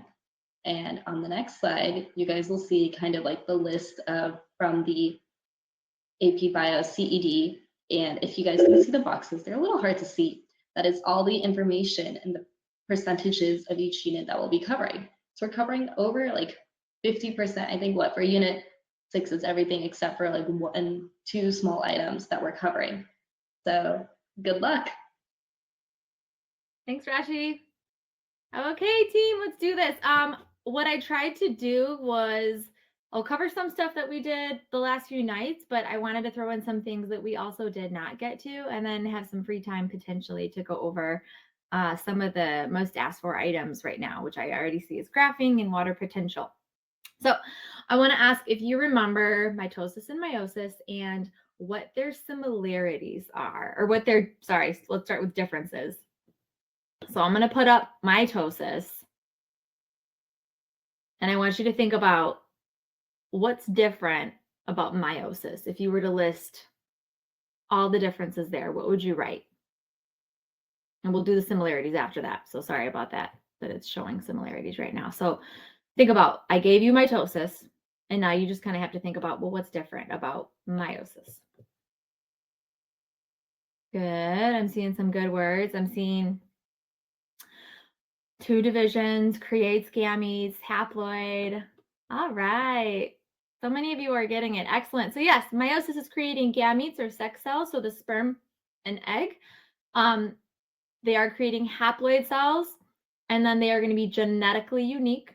And the way we get to those genetically unique haploid cells is by 2 sets of divisions. So you're going to have prophase, metaphase, anaphase, telophase, and then you do it all over again. Prophase 1, metaphase 1, prophase 1 is the first set, and then prophase 2, metaphase, anaphase, telophase 2. Now I want you to think about what the similarities are, okay? Because a lot of the times it's easy to go, what's so different about them? But what do mitosis and meiosis have in common?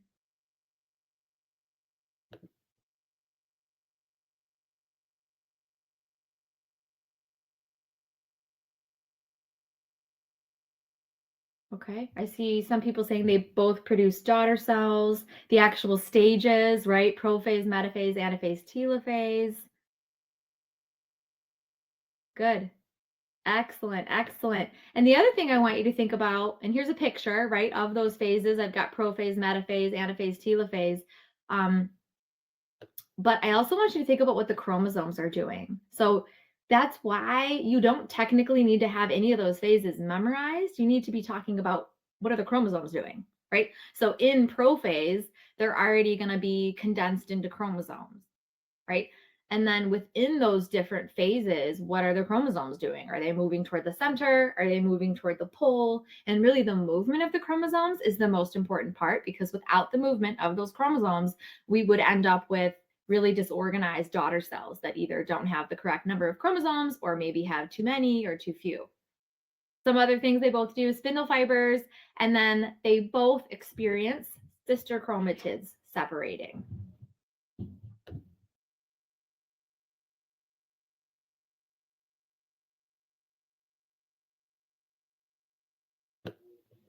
So if I have a quote here in purple, it says mitosis and meiosis are similar in the way that chromosomes segregate. Take a second. Would you be able to explain what that means? They're similar in how chromosomes segregate. Go ahead and try to think about how you would explain that.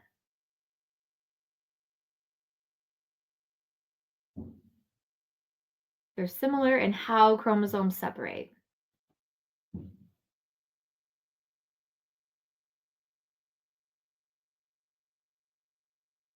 Okay, I see someone saying the way chromosomes are divided or pulled to opposite sides. They both do anaphase. Good. First, they have to line up on the metaphase plate. Good. Good. Okay. Excellent. So yes, they're similar in how they segregate. They get their chromosomes lined up, and then they actually separate the chromosomes after that, which some of you named there as anaphase. So really good job. Now I want you to look at a diagram, and I want you to tell me what is happening here. You can either tell me what phase it's in, or you can just be just a really simple description. What's happening here? Focus on the chromosomes. Don't just tell me the name of the phase, right? Because just naming the phase from a picture, that's not college level question or answer. Yes, I see some people saying it. So yes, it's metaphase, but specifically, it's your sister chromatids lining up on the metaphase plate. When I was learning this as a student, I remember feeling really confused about sister chromatids and homologous chromosomes. And so if that's something that's still confusing you, try to picture this image of sister chromatids lining up here in the metaphase plate. So this would be metaphase and mitosis. What about here? What's happening here? Take a look at this picture. What is happening here?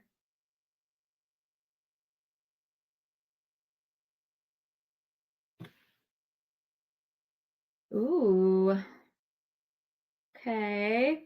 I see some of you are saying crossing over, but be careful. Crossing over has already happened at this point. Crossing over has happened here. Nice. I see some people saying homologous chromosomes. Excellent. So this is a little bit different from the last slide because one, we see, one moment.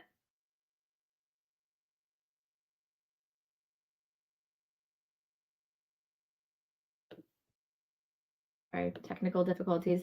I'm trying to get my laser pointer. Okay, so this looks different than the other one because we've got two chromosomes here right next to each other. And notice how these are the same size and these are the same size. So those are likely homologous, right? So this might be chromosome 1 from mom, chromosome 1 from dad. And then this might be, let's say, chromosome 3 from mom, chromosome 3 from dad. And some of you said, hey, this is crossing over.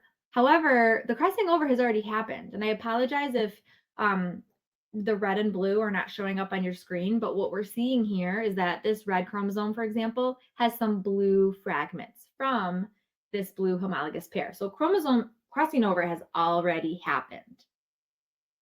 But a lot of you were correct. You said homologous chromosomes are lining up at the metaphase plate. And then I want you to consider this question. So let me throw together a quick poll.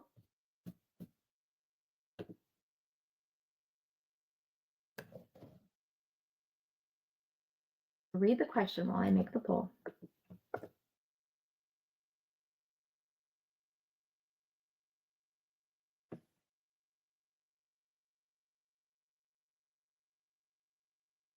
And it should show up at the top of your poll. So go ahead. The question says, is this meiosis or mitosis? And how do you know?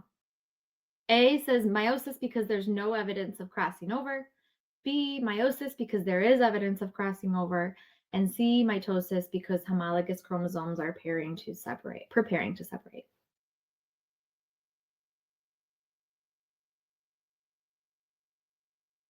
All right.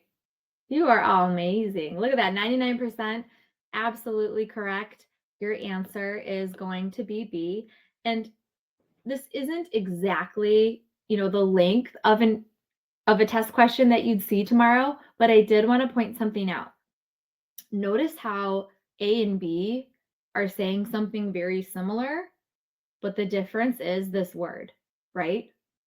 So this first part of A is right. And then you see the word crossing over, but it says there's no evidence of crossing over. And there will be a lot of that tomorrow where two answers maybe sound really similar, but it's going to be like a word or two that actually contradicts what the first part of the question says. So be really careful of that. If you were to all of a sudden look at this and be like, meiosis, I know it, but you have to read the whole answer. okay, because they're sneaky like that. They want to make sure that you're reading the entire answer, because that's the difference between a 5 and a 2, right? Is that someone really read their answers and really thought about, is this entire answer option correct, or is only part of it? All right, so that's just a little test taking strategy that is always really helpful. Moving on to meiosis and genetic diversity. I want you first to think about what is genetic diversity, because it's a word that you hear all year long and might even be something you heard in middle school, but what does that even mean? So think about that.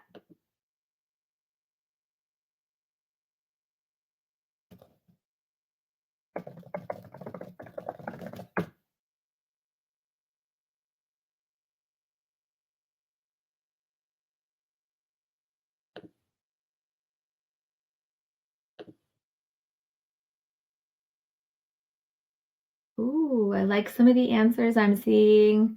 Diversity in alleles, diversity in genes, variation of the alleles, differences in the genetic code. All those are fantastic answers. This is just my simple answer, right? The variety of the alleles in the population. But what a lot of you said was wonderful and accurate as well. So this picture is just kind of showing it as zoomed in chromosome here, where this one chromosome is looking blue or purple to represent one variation of the allele. And then the other one here is kind of like a tan colored. And that's representing that we've got 2 different alleles for potentially the same gene right there. And so the variety is key. This is a study that's actually from the real life. In the before the 1900s, the Florida panther covered this entire blue area. They were doing really, really well.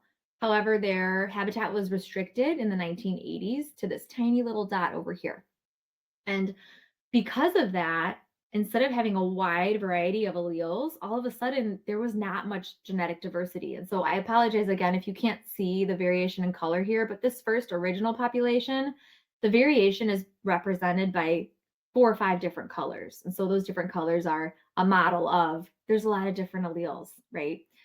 And then this new population that was fragmented in size had really low genetic diversity, which is represented by just only 2 colors of the panthers here. Okay, so not actual color of panther, it's a model. But what ends up happening is almost like an inbreeding situation.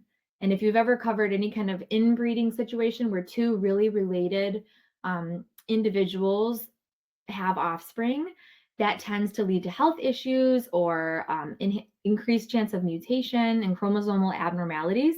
And so this population just kept getting smaller and smaller because with their low genetic diversity, they really struggled with disease. They struggled with high mutation rate.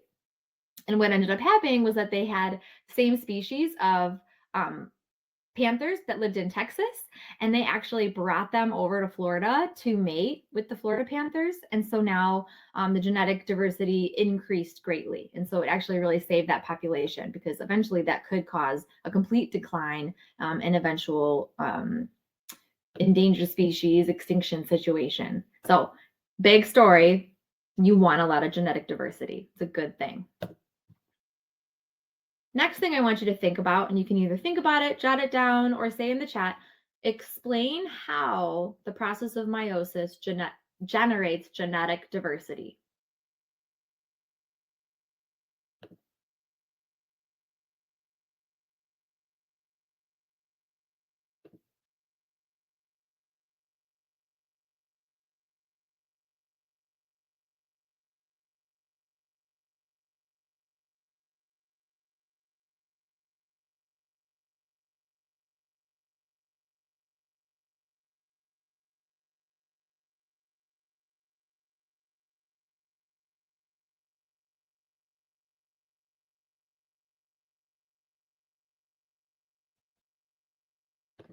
Hopefully you thought about crossing over or recombination, an independent assortment, and random fertilization. And then hopefully your mind was starting to also think about when those things happen. So crossing over and independent assortment both happen in prophase 1, or they start to. Okay, and then I think Rashi's going to come in here and do a couple practice problems with you all. During anaphase 2 of meiosis, a spindle fiber breaks. Describe the outcome. A, one daughter cell with an extra chromosome and one daughter cell missing a chromosome. B, two normal daughter cells, two daughter cells with missing chromosomes. C, two normal daughter cells and two daughter cells with extra chromosomes. Or D, four daughter cells with an extra chromosome. And if you guys click on the polls, there should be a poll open right now for you guys to go and vote.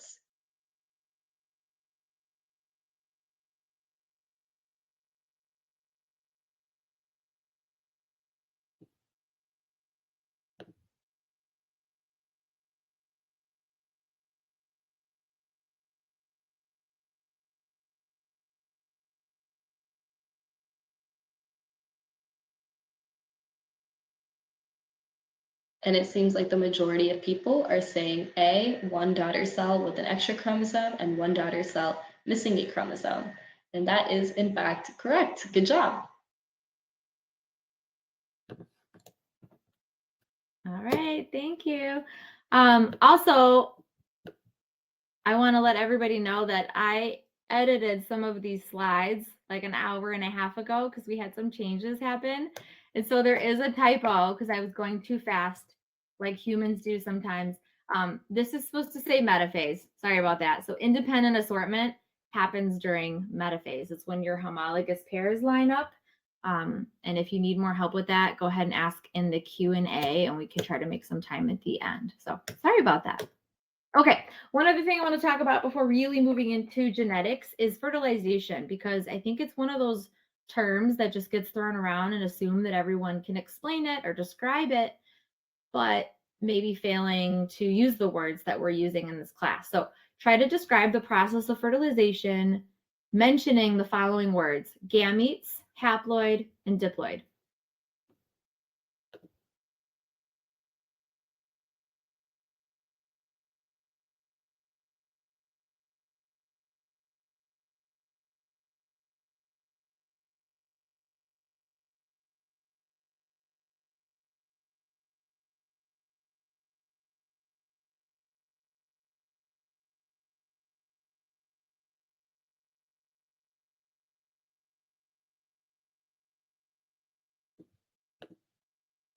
So during fertilization, haploid gametes combine to form a diploid cell with the correct copies of chromosomes.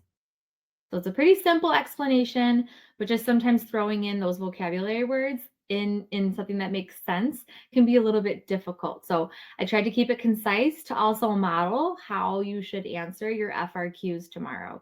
So especially if they give you that bolded word, describe, keep it really simple, right? And make sure you're answering the prompt. Remember 2 nights ago, ATP, answer the prompt. So I made sure that I mentioned the process. I use the vocabulary words mentioned in the correct way. We're going to step into Mendelian Genetics and just start with a practice problem. I've got 2 traits that I'm looking at. So this is a dihybrid cross, and it says freckles are dominant to non-freckles. Dimples are dominant to no dimples. Determine the phenotypic and genotypic frequencies for the following cross. So take a moment, take a minute, maybe 2, to work through this.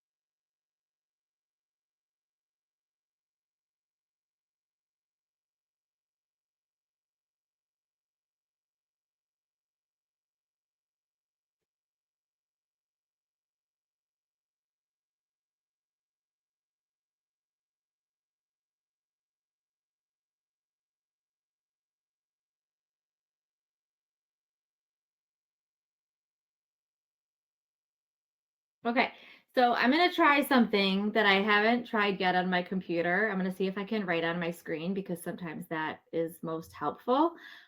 So the other night, some students talked about how their teachers taught them either the FOIL method or the divide and conquer method for doing a cross like this. So yes, I'm going to absolutely show how to do it. I'm just going to get my annotations going. And if it pulls up in a different screen, I'll just share a new screen.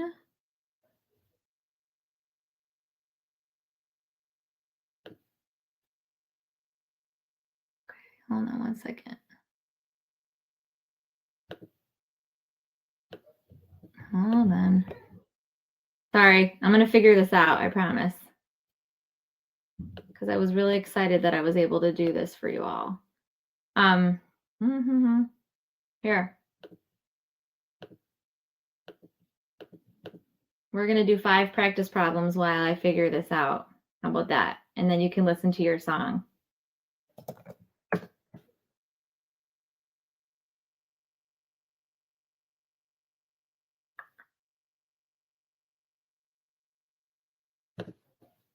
See if it works.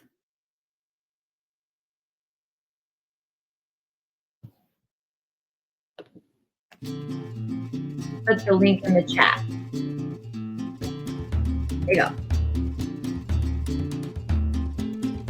We'll do a couple questions while I try to get my text to work.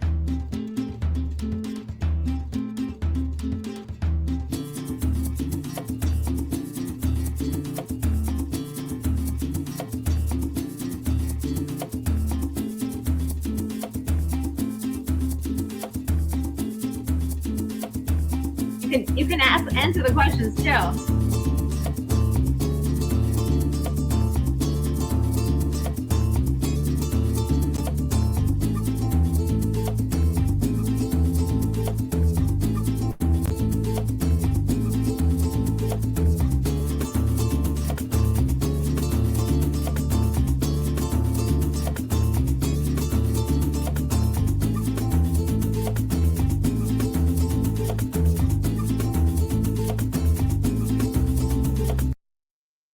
Excellent. Insoluble in water is lipids. Next question.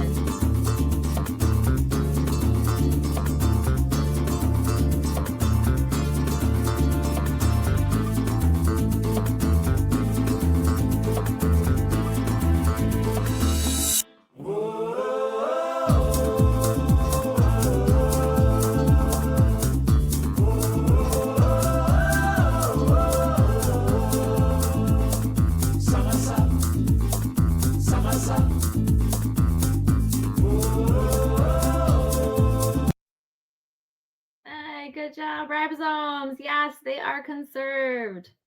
Very good.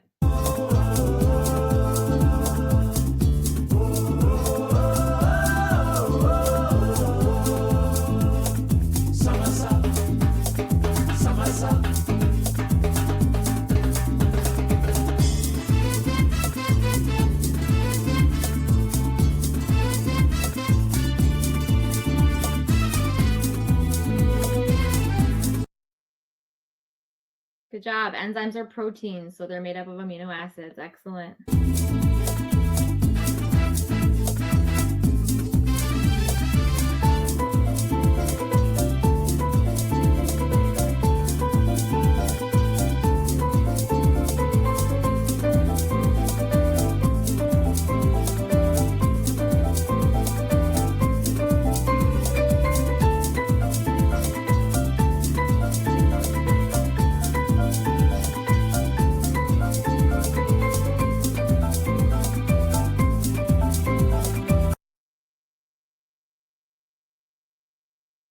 So this is the commonly mistaken one. So in meiosis 1, first the homologous pairs have to separate.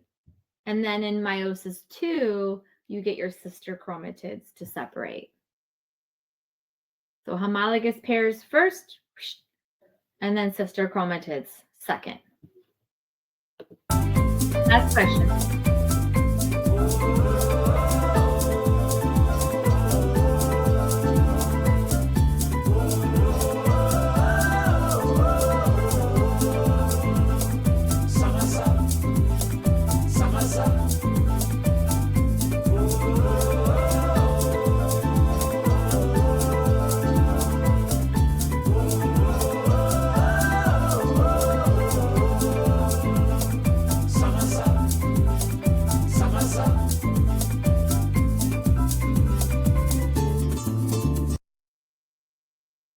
Excellent, ribose.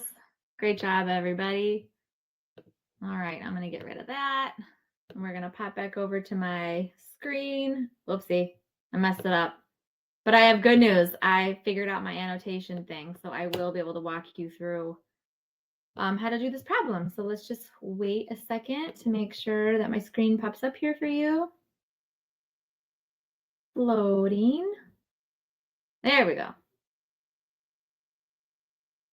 All right, back to Mendelian genetics. And I saw some conflicting answers in the chat, which is why I want to take the time to do this, because it's an easier thing to get when you're confused. And I bet there will be a problem like this on there tomorrow. So it's an easy reach for all of us to go for. Okay. Your teacher might have taught you like a FOIL method, or really, if you know meiosis well, that helps you here, because we look at how, for example, with this one trait, right, for dimples, this parent can't give each of those alleles to their egg or sperm. They have to separate, right? That's what law of segregation is from Mendelian genetics. Like, you can't, unless there's non-disjunction and it happens, but we create the Punnett square knowing that those alleles or our letters have to separate.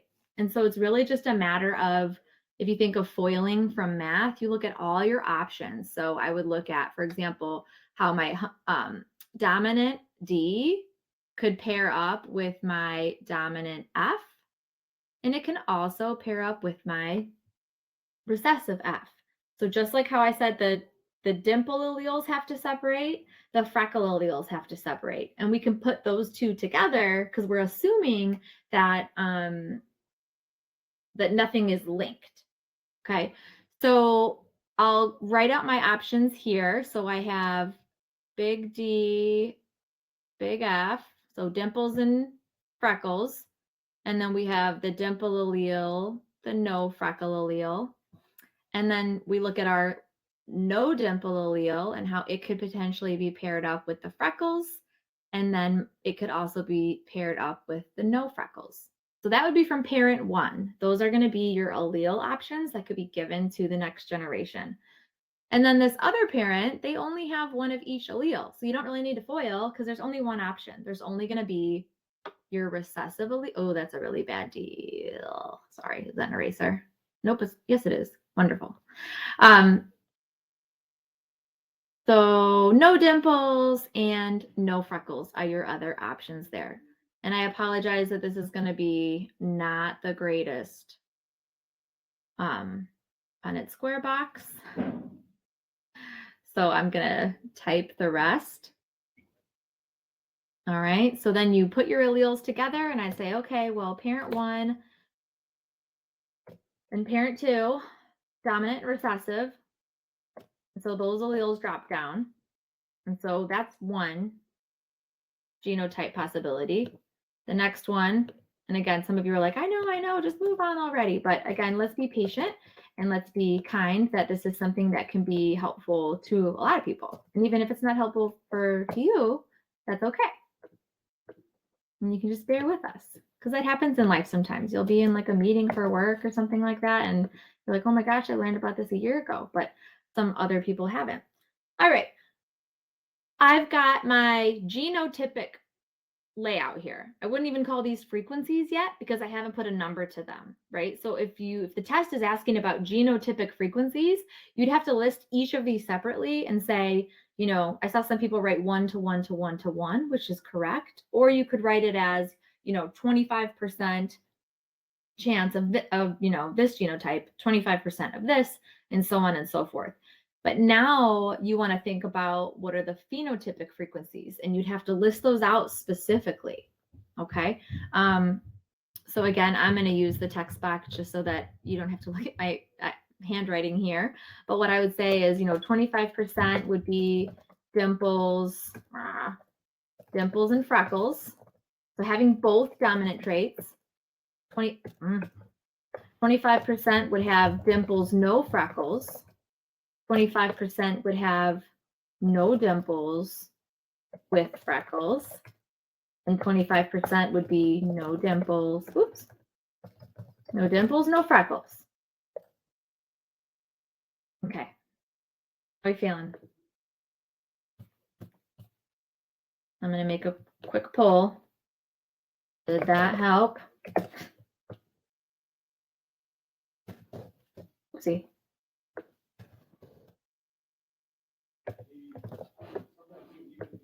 So if you could answer this poll, just so I could get some immediate feedback if going through something that detailed helped.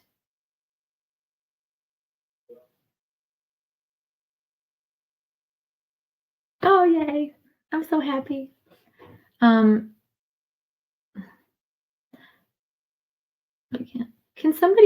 one of the student hosts help me make my screen look big or push me off to the side? Why is that happening?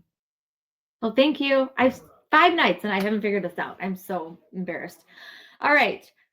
Remember, when you get a problem like this, take a deep breath. It's just a puzzle, right? Look at the alleles, look at all the options, put it in a Punnett square, and read the prompt, right? Read it carefully, and you're all going to be just fine. So excellent job. I'm really happy. Wonderful. All right, let's see here now. Oops, nope. All right. I'm going to skip the sex-linked practice. I'm going to do this one instead. So another Punnett square you might be expected to do is looking at sex-linked traits. Now, generally that's going to be X-linked. It's going to be on the X chromosome. If they do put on the Y chromosome, roll with it and put the trait on the Y chromosome, right? In this one, it says one eye color gene in fruit flies is X-linked with a recessive allele giving a white eye and a dominant allele giving a red eye. If we have a white-eyed female bred to a red-eye female, describe the expected offspring. I want you to first think about what are the genotypes of these parents. So take 30 seconds and figure out what are the genotypes of the parents, because we can't do a cross until we have that. We are going to do chi-square at the end. Yeah, you bet.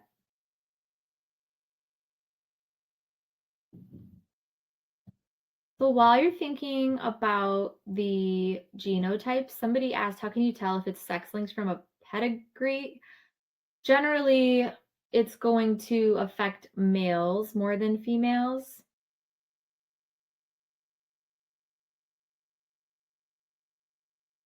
Alrighty, hopefully your genotypes look something like this. So XY for dad, he has red eyes.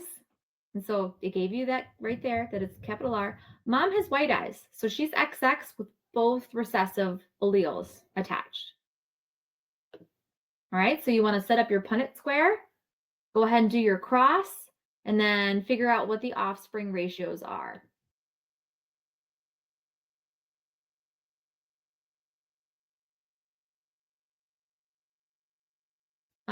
I see somebody's asking about the 2013 AP Bio exam. That is before the most recent rewrite. So I think it was 2016 or 17 where they changed some things around as well. And even the format of the exam is a little different. And there's a lot less nitpicky things that you need to know, which is really nice. It's really problem solving. Tomorrow is going to be about reading the problem and working through it using critical thinking and not giving up. Okay, I see some people already giving some offspring ratios, so awesome. So hopefully your Punnett square looks something like this. And there's always several ways to describe the offspring if they're not going to give you something really specific. So you could talk about it separately that, 100% of the males will have white eyes and 100% of the females will have red, because even though they're carriers, remember it's a dominant trait. So there we are. Or you could talk about genotypic frequencies, right? So sometimes they ask for phenotypic frequencies and sometimes they ask for genotypic. The reason why it goes from 100 to 100 to 50 to 50 is that in that first phenotypic frequency part, I was separating X, Y, and X's, so males, females, and that's why. Whereas just genotypically, I just kept it a little bit different, okay? All righty. I've got a gene mapping problem, and we don't have a ton of time to let you really work through it, but I wanted to expose you to it just in case. The female parent is not heterozygous because she had white eyes, and it's a recessive trait. So she has to have both. Anyway, so I wanted you to at least be exposed to gene mapping, and you might get something like this because it's about gene linkage, and it is mentioned in the CED. So this is talking about how during crossing over, if genes are located on the same chromosome, the likelihood of crossover can be influenced by how close they are, okay? So for example, like if my finger is a chromosome and I have a gene way up here and a gene way down there, the chances of them crossing over and going to a different chromosome is high because they're far away from each other. But if you have genes that are super teeny tiny close to each other, the chance of them doing that would be really low. So they might give you recombination frequencies, which basically means like how often were those two things swapped to a new chromosomes? How often were they there? So I always draw out a line to start to represent my chromosome. So it's telling you there are these 4 traits, A, B, C, D, and they're all on the same chromosome. All right, so I start by making just a line across. And then I go to, okay, who has the most crossover? So that percentage is about crossover. Looking at the data, A to B has a high crossover. So I'm going to put them further apart from each other because they're likely to cross over if they're further apart. So I'd put A and B further apart. And then I'd say, okay, well, D to A is 33. So maybe D is a little bit closer to A, right? By 2%. So like 2 little notches. And then continue kind of problem solving. What's next? Okay, well, A to C is 25%. So maybe C is just a little bit closer, right? So we have B really far away from A. We have D a little closer. We have C a little closer, and so on and so forth. So like I said here, right, we have A to C, which is about 20, where is it? Sorry, A to B is 35 away. And then we have A to C, 25 away, right there. You really start to piece it together when you realize that D and B are 2% away. And then B to C are 10%. And I've never, as a student, been able to solve this on my first try, right? It's almost like you try one way and you see if the percentages work out, and then you try it another way to double check. It's another just puzzle. But I want you to know that if this is on the exam, it's going to be one thing, right? It might be like a tiny part of an FRQ, or it might be one multiple choice question, okay? So if there's anything, and I said this the other nights too, if there's something like this where you're like, I never learned this, this is the first time I've ever seen this, don't worry, it's okay. Like, do not freak out. It's going to be okay, right? But I just wanted to at least expose you to it tonight, all right? I know I'm taking forever on this unit, but we're going to keep going, okay? I'm moving through with DNA structure. I just want to talk about, what the nucleotide is, how it's the monomer of DNA. It's composed of a phosphate, sugar, and base. We have our covalent bonds on the backbone of DNA and our hydrogen bonds on the bases. I'm going to skip cell cycle. DNA replication happens during the cell cycle, right? It happens during S phase. And we've got several enzymes involved. Again, they're all these moving pieces. They're proteins, and they're enzymes, remember? And they all have a job to do, right? So we've got helicase. It's coming in here. It's unzipping the DNA. We have this DNA polymerase going toward helicase, right? Synthesizing 5 to 3' on the leading strand. The lagging strand's going in the opposite way because it also has to synthesize 5 to 3. And DNA is anti-parallel, so it can't go the same way. And then there's some other enzymes mentioned before. Topoisomerase kind of prevents the supercoiling that would happen here if you started to unwind it. And then ligase is that glue at the very end that helps kind of seal up any covalent bonds that haven't been made yet. Moving through to protein synthesis. And by the way, we're in unit 6, so I got to kind of keep going.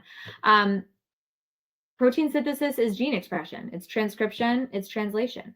So DNA to RNA, RNA to amino acids. Locations, went over this the other night as well, but pretty easy because in prokaryotic cells, they don't have a nucleus. So everything happens in the cytoplasm.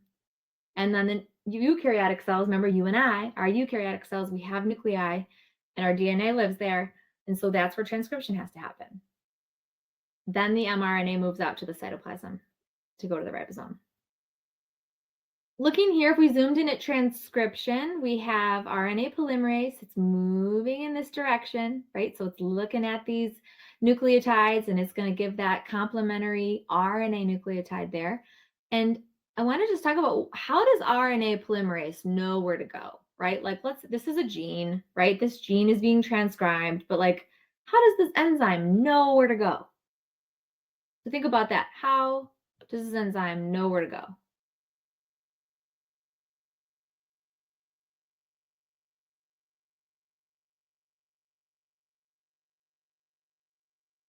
True. So the primer, good. So yes. Yes. Okay, so there's two things. So the primer is going to lay down some RNA nucleotides for the RNA polymerase to begin to attach new nucleotides to it. But really, it's about your promoter sequence. All right. So the promoter is like, I think of it like somebody who's hosting a big party and they're promoting it, right? They're like passing out flyers or they're probably posting it online. They're promoting it. They're like, hey, let's go, come to this party. Kind of like how we were promoting 5-able CRAMs, right? So the TATA box is an example of our promoter where it's a sequence of like TA, TA, TA, TA. And that's, or another analogy, like if you've ever like flown anywhere or gone anywhere where someone's like in a parking lot, like at my church, we've got like a parking lot person who's like, come here, park here, you go here, right? You're promoting, you're directing, you're like, hey, this is where this is happening. So that's what your promoter sequence is. That's how RNA polymerase knows what to do. And then I want to talk about the coding versus non-coding strand, because some of you mentioned that the other day. And again, it's a tiny detail. And so if you don't get it tomorrow, it's okay, right? Tomorrow's the exam, whether you like it or not, it's happening. And you're going to do the best that you can do. But if you're feeling like, I just don't know anything, you know way more than you know. And getting a good night's sleep is the most important thing. All right. So this question about what's the difference between the coding and the non-coding strand, it's the strangest thing. But the coding strand is up here and the RNA polymerase doesn't touch it. And you'd think, like, why isn't RNA polymerase touching the coding strand? Here's why. When the RNA polymerase makes the complementary RNA transcript from the non-coding strand, that transcript is identical to the coding strand then, right? Because it's complementary to the non-coding strand, right? So it's identical. If you look here, I mean, besides T and U, obviously, but look here, G, G, C, C, A, C, C. So your RNA polymerase goes to the non-coding strand to produce the exact sequence, RNA sequence of the coding strand, okay? Crazy detail, not a big deal if you don't get it, okay? Okay, post-transcriptional modifications, mostly happening in eukaryotic cells like us. Introns go out, which I know sounds counterintuitive because it's in, you're like, why aren't they in? But exons are expressed, okay? So exon, exon, exon, they are expressed, so they stay. Also, the word splice sounds like you're cutting things, which actually splicing means you're putting things together here. Kind of silly. Also, your RNA gets a poly A tail over here, and then it gets a GTP cap, which potentially has a role in like bringing it to the ribosome, but you don't even know that. But yes, RNA modifications that happen before translation occurs. In translation, similar sort of steps where you have initiation, because you're going to have, you know, a promoter initiation site, right? For AUG. It's not really a promoter, but it's AUG, the start codon. Then you have elongation, which is just the reading of the transcript, the tRNA bringing the amino acids. But I think something's missing here. So take a moment and look at this diagram. What's missing?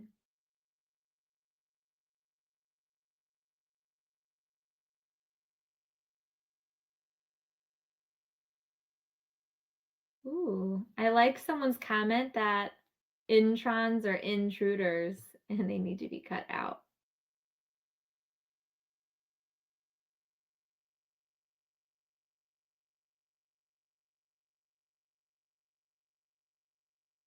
All right, so what is this diagram missing? Termination. Yes, you were also good. And hey, if you ever need a break and we're just piling through, right, because there's only 40 minutes left, go ahead and walk away. Totally fine, right? Like if you miss something, it's not that bad, right? If you need a break, you need water, you need to stretch, or you need to go to sleep right now, go do it. Okay. Yes, but we are missing termination, and that's going to happen at that stop codon, right? There's going to be a codon that stops it, and then you've got your transcript. Now we have this primary structure, our amino acids transcript, and it's a protein now, but it needs to fold before it's actually functional. And so I'm going to go through this quickly as well. There's different types of bonding and interactions that happen to go from primary to secondary to tertiary, okay? The one that's including covalent bond is your primary structure. These amino acids are covalently bonded, which is really good because covalent bonds are strong and we don't want amino acids to be able to just spontaneously separate from each other, right? If the protein unfolds for a moment, they can come back together, that's great. It's not until we get to the tertiary level where we get interactions between the R groups. And if you remember, every amino acid is identical with the exception of that little R group off the central carbon, right? So some R groups are really simple, like there's a hydrogen, or there's a CH3, or there's something really big, right?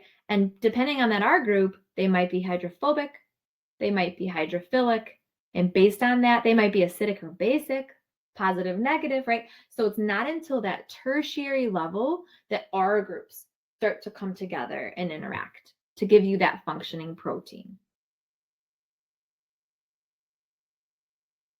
All right, I think we got one or two questions for practice. I think Rashi's going to come on and do these for you.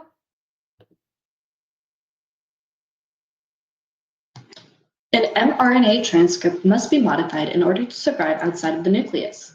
In addition to a GTP cap, a transcript receives A, exon tail, B, tRNA placeholder, C, poly A tail, or D, intron cap. And the poll is open, so go ahead and vote.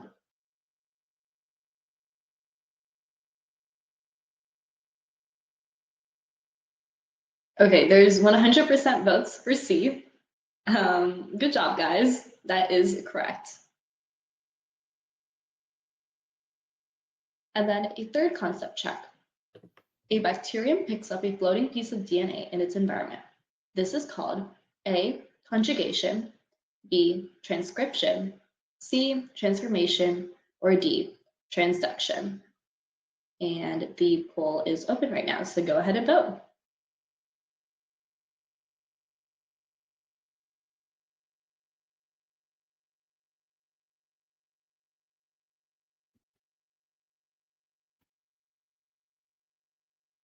So the majority of people are voting for C, transformation, and that is correct. Good job. Thank you, Rashi. All right, moving on to regulating gene expression. Also, side note, we have how many people here tonight? 300 and something, 300 and a wild amount, 300 people. So know that our student hosts and myself are really trying to get to your questions, but it's sometimes hard and or impossible. Okay, so don't think that we aren't trying, but everyone's trying really hard to get to your questions, but there's 300 people. So let's keep moving. Regulation of gene expression. Why do organisms need to regulate it? Why can't they just express whenever they want? Okay, Think back to the cell signaling unit, right? Unit 4, where there has to be some sort of messenger that potentially the message is to go ahead and express genes, right? Like as you are all growing up and, you know, your body changes based on hormones, right? And those are messengers that then tell, hey, you know what? Go ahead and increase bone density. Go ahead and increase muscle mass because this person is getting bigger. We have over 20,000 genes. We have 20,000 genes in every cell. If every cell was expressing every gene, it'd be a huge mess, right? So that's one reason to regulate gene expression, just one. There's lots of others, right? But just wanted to kind of ground you in that before we moved into the next part. I mentioned transcription factors the other night, and there seemed to be some confusion about it. So transcription factors are proteins that interact with enhancers and other sequences on the DNA, like the promoter, to help kind of organize the RNA polymerase. Certain genes need certain transcription factors or proteins, we'll call it proteins, right? They need certain proteins to be present in order for that gene to be expressed. So it's just another way to regulate on a different level. So we don't have to regulate in terms of, hey, we're going to supercoil the DNA and make it impossible to get to. But transcription factors can just kind of help organize everything and either say, yes, it's happening, or no, gene expression is not happening. Remember, so much of this test isn't necessarily about like all the things you've memorized. It's about, you know, they might give you a whole paragraph about this one type of transcription factor that does something you've never heard of before. But then the question is going to be based on what that thing does. And they've really told you all about it in the prompt. So I encourage you that when you see wild words you've never seen before tomorrow, you know, when they call something like TF1WAXG and it's a transcription factor, don't freak out, right? Just be like, all right, it's this thing. I don't need to know what it is. I just need to read the prompt and try my best. Okay. Prokaryotic regulation. The other night, I went over the lac operon. This is the trip operon. And operons, again, if it's one of those things where you're like, I'm just with operons, I can't. That's okay, right? Like it's the last night and you're here and you're trying your best. So, but what an operon is, it's basically a switch, a regulatory switch of, it's an easy on and off that can then regulate several genes that have related functions. So here, if I'm looking at this diagram, it looks like there's a gene over here that then makes a protein called the TRP repressor. And the TRP repressor interacts with this TRP, which is tryptophan. And when it does that, it changes shape. That's what I'm just looking at from the diagrams, not because I know it. I'm just saying, like, look, this looks like a different shape. It interacts with this other shape, and now it looks different. Because of that conformational change or shape change, it fits on the operator, okay? Which normally, now we've got this repression, because if this operator is blocked, this P is the promoter, which you don't have to memorize. They would give you a bunch of information in order to do this. But if that's blocked, then we can't have RNA polymerase come in. All right, so this is something that's going to be a repressible operon because it's not always repressed, right? It can be repressed when needed. Jumping through into mutations, explain what a mutation is and how it could happen, and then describe the potential impact of mutations. I'm going to just go through this because we're running out of time. Mutation is alteration in DNA. It can happen from external factors or occurring randomly, like in DNA replication. The impact of a mutation, the amount of protein could change, the type of protein produced could change, and then impacts could be anything, positive, negative, neutral. Generally, it's neutral.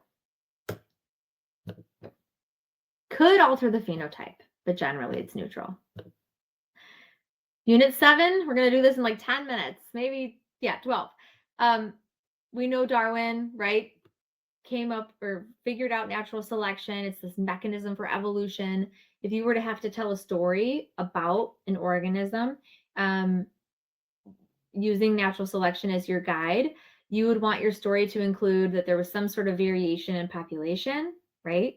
Some sort of struggle to survive. Was there food? Was it a competition thing? Maybe an environmental pressure, right? Something changed environmentally. There was drought. there was something big that had big temperature change. And then the key is that certain phenotypes are more likely to survive and reproduce. Evolutionary fitness, you should know how it's measured. It's not about how well you can blend in. It's not about how easily you can get food. It's not about how well you can avoid predators, right? Those are all part of it, but ultimately, evolutionary fitness is measured by reproductive success, right? If all of those other things, the camouflage or behavior that helps you, whatever, if it doesn't lead to better reproductive success, then you are less evolutionarily fit.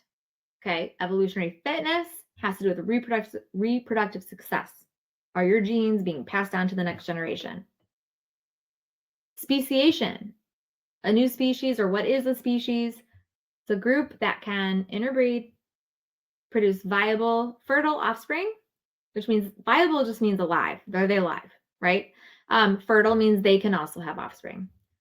And then it doesn't interbreed successfully with other populations. So how does this happen? Gene flow must stop. So if I were to have one population split into two somehow, and then all of a sudden gene flow stops, but how does gene flow stop? And a lot of you did really well with this the other day, so I'm going to go kind of fast. But if we have an original population and there's some sort of barrier, right? This is giving an example of a geographic barrier. That geographic barrier could eventually lead to reproductive isolation. And there's a bunch of different types of reproductive isolation, because why not? This is the college level class, and let's just keep hammering in the details, right? And then speciation could occur when all those things are in place. So if we think of examples of reproductive isolation, a lot of you came up with good ones a couple of days ago. Behavioral isolation, so like birds, right? Of all of a sudden these two separated populations, all of a sudden, not all of a sudden, over time, have varying like behavioral dances that they do to get a mate. It's kind of like it's kind of like how like your teachers or your parents don't quite understand your slang, right? Like I think every day I learn a new word that I didn't know the meaning of it until my high school students told me, and I was like, what? So it's like I've been separated from being a high schooler for 20 years, and I'm like, I have a totally different language, right? So anyway, there's also, I'm just going to go through these ones right here. So geographic isolation, sympatric speciation would be like that behavioral thing. They're kind of near each other, but then maybe one group starts to act a little different than the others. But then the reproductive isolation that comes from that could be, a new habitat. Temporal, which means just like time. Like maybe you're a fruit fly that feeds on one type of apple that only ripens in June, whereas you're another fruit fly from the same population that happens to prefer the apple that ripens in, September. Mechanical would be like actual fit, right, of like one structure to another in order for fertilization to happen. Post-zygotic barriers, that means the zygote was made, but then either the hybrid dies or cannot have babies, like a liger can't have their own babies. Evolutionary relationships, we look at trees for this. I guarantee you there'll be a tree tomorrow. If there's not, you can, yell at me on Twitter or something. But there's usually one, because it's really good and really important. And we can see who's most related. If they're closer together, we'd say they're more closely related. Way over here, right, it's going to be your common ancestor at that singular node. And then these two would be kind of the outgroup, right? They're out here off to the side. Okay, outgroup. These are kind of the more related species with each other. If we were to look at 3 methods that have used to investigate the phylogeny of organisms, we talked about fossils the other day. Anatomy and morphology are synonyms. Someone the other night was confused about the word morphology, but that just means like, think like I'm trying to think of like metamorphosis. Remember when you maybe learned that in elementary school when a caterpillar becomes a butterfly? So it's about structure, physical structure. Embryology, right? Like so many organisms look exactly the same in the beginning, and the same genes are actually being expressed. We ultimately love looking at molecular traits or biochemical. We like to look at DNA, proteins, amino acids. Those are legit. Okay, moving on. Oop, I just took someone's concept check, but let's just go fast. Phylogenetic trees show evolutionary relationships between organisms. We still have one more unit and we're almost done. Here we go, last unit. So then we will have time for practice. Ecology, Unit 8. It's study of the organisms and their environment. I had this picture of my son up here because he is outside and we've got like abiotic factors around him. We've got clouds and air. There's the temperature. And he's holding a snake.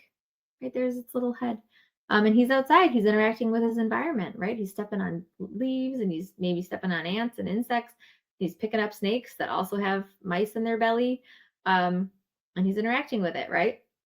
If we were to look at 2 abiotic factors, it was kind of what I listed, you know, temperature, the weather, water. There's probably water because he's wearing his rain boots.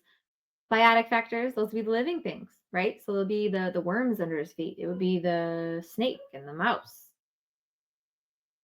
When you are studying ecology, there's a lot of different frames and a lot of different like zooming in or zooming out.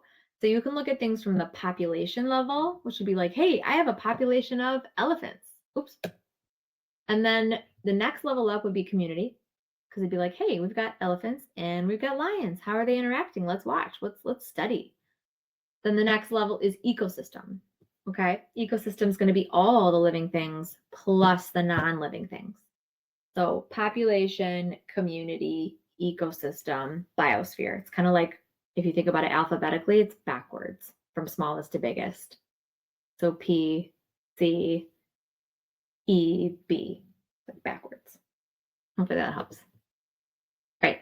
Behavior and communication, these kind of things are common sense in a way. It's like, oh, it's behaving this way or it's responding to its environment in that way. It's ultimately it's being favored by natural selection, that if you behave a certain way and communicate a certain way, if it helps you survive or reproduce, then it's going to maintain throughout generations. Okay, energy flow. So there's this real life story in the, oh my gosh, what national? Yellowstone. Yellowstone, which is like one of the oldest national parks ever. They were looking at how climate change affected the ecosystem. And this is just a draw up of like a very simple food web. And what they were looking at are these white bark pine trees, which are over 700 years old. They've been there forever. The bears rely on them. The squirrels rely on them. So many other organisms rely on them. But because of climate change, this beetle, who has always relied on the tree, the beetles are actually increasing in number. Okay, because the temperature is changing. So they're living longer. They're actually able to live in higher elevation because it's not as cold as it used to be. And so these beetles are skyrocketing and living longer. So the white pines are declining. Okay, so think about all the impacts there. So take a moment. You can say it in the chat. What are the impacts here? Beetles are increasing. White birch pines are decreasing.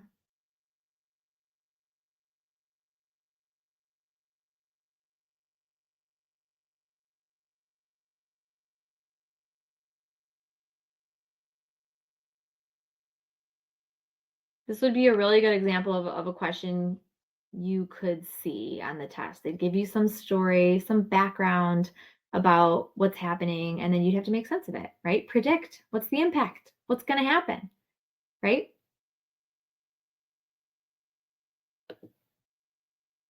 I see some people saying that squirrels will decline. Good. Clark's nutcracker, highly affected as well. Be really careful about words like it'll really affect or not affect. They'd want you to say it, like be confident in what's happening. Say, oh, the squirrels would decrease, right? The bear would have less of a food source there. Thankfully, the bears eat the grasses as well, right? So they're not going to completely starve. But yeah, you can, don't be so general. Don't be like, oh, it will change, right? Be specific. Say, oh, they would increase or they would decrease. It wouldn't necessarily cause a collapse of the ecosystem unless they gave you some really specific information about the keystone species is either removed or declining rapidly, then that could happen. But But yeah, just be careful about those big statements like, oh, everything will die, right? But be confident in what you do know, that like, hey, if these are going to go down, these trees, less of them, right? Or maybe they're less nutritious or something like that because of what the beetles are doing. But what I did read from that study is that in a 700-year-old tree, if the beetles swarm it and are doing well, it takes 2 days to kill the tree. So it's like actually killing these trees, which it didn't used to do because there weren't as many beetles. It was like a tiny bit, right? And now there's lots of beetles and they're living longer. So really crazy bad things. All right, I'm going to skip that. Population growth, some things that you'd have to know, right? That exponential means we've got no constraints. It's reproduced like crazy. There's no limit to population size. Carrying capacity, right? Which is the letter K. There are limits, right? It's realistic. Most things are logistic growth, right? You might have a rapid thing like the wildebeests, right? They went from having like 100,000 to 1.3 million in just a couple of years out in the Serengeti. They hit their carrying capacity. And that doesn't mean that they like stay at 1.3 million perfectly, right? It's like the stock market. I said that the other night, where this straight line is really a zoom out of like, it goes up over the capacity, under the capacity, over the capacity, under, but relatively stable at that carrying capacity because of things that are limiting the growth. These are the equations you'd have to work with. I think we're going to do a quick diversity index problem, but any of these, really, it's just algebra. So use the letters that they gave you, right? Like N is population size. So start there. If they mention carrying capacity, then you better bet this is the equation you should use, right? If they give you R max and they give you N, this wild thing that maybe freaks you out, dN over dt, that's just telling you what the change is. What's the change in the number, right? dN over dt, almost think of that as like that's just change in the N over time. So you don't have to solve for dN, you don't have to solve for dE. That's just one quantity. We have 20 minutes left, everyone. You got this. We can do this. I'm tired too. It's 9:40 and it's late in Michigan. So if we think about biodiversity, what are some scenarios that would influence species diversity? Well, changes to your environment, natural disasters, tons of human impacts, right? If we come through and just clear out all one species of tree because we love it for our tables, we're affecting species diversity because then everything that lived on those trees as well has nowhere to live. So we've just wiped out like, a bunch of species. I mentioned the keystone species changes earlier. Big importance. Similar to genetic diversity, the more diversity you have, the more resilient the community is to changes. So the more diversity, the better.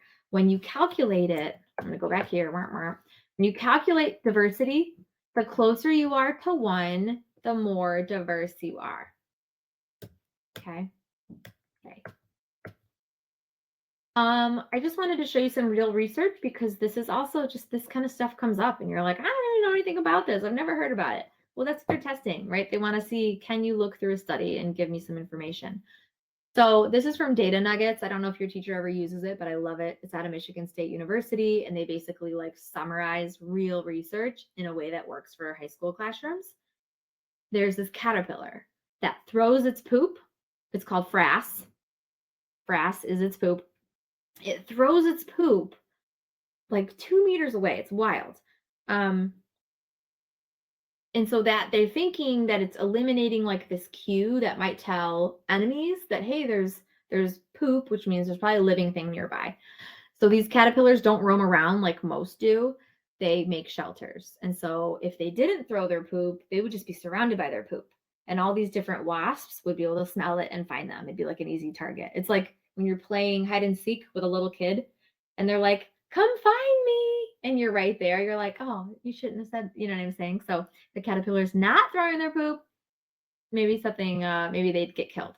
So what would be a null hypothesis? If the hypothesis is that the poop ejection, the poop throwing behavior, eliminates cues that could signal the location of the larva or the caterpillar to potential enemies.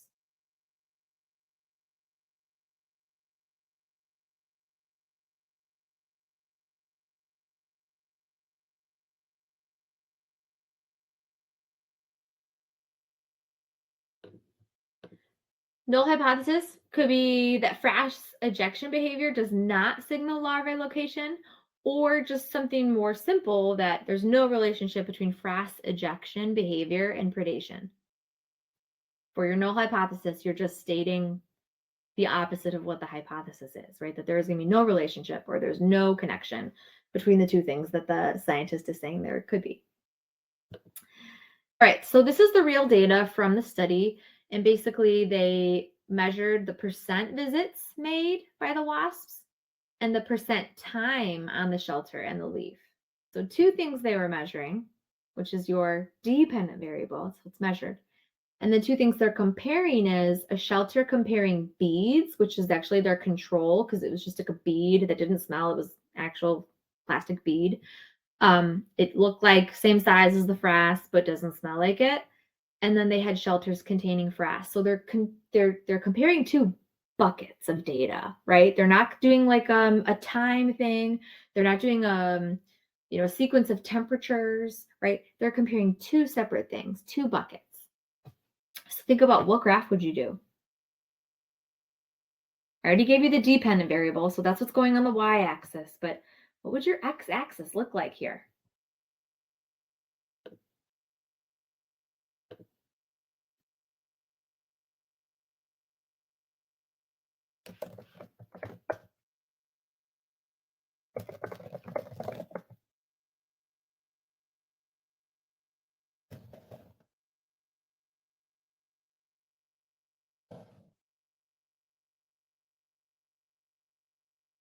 Okay, hopefully you said bar graph, because when we're comparing two buckets of data like that, you bar them, okay? If you're doing something like your independent variable is a bunch of different temperatures, right? So it's like from 0 to 100, then you're gonna wanna do a line graph. And actually something that an AP reader told me was that if you are in doubt of what type of graph to do, you could do, instead of a bar graph and a line graph, you kind of do something in between. So you would like put a dot at your points and don't connect your points, but just put a dot at each of those data points. And then even from those dots, you could put your error bars. The last thing I want to talk about before we do practice problems is you might be asked to draw in error bars. You also might be asked to analyze error bars. If you took AP Stats, you're like, yes, I know this, I'm good. But if you didn't take AP Stats, this is another like low-hanging fruit that like, even if you've never learned this before, being exposed to it tonight will give you that extra edge tomorrow, okay? And so I just hope tomorrow when you're sitting in your exam, there'll be certain questions where you think, oh my gosh, yes, like we just talked about this exact same thing yesterday. And that's just going to give you a boost of confidence. And it's going to give you a boost of just excitement that you are doing well. Okay, so I just hope that happens. I just can't wait to find out. Anyway, we've got data. And if we look at mean means average, right? So the average percent visit on the control was 30%.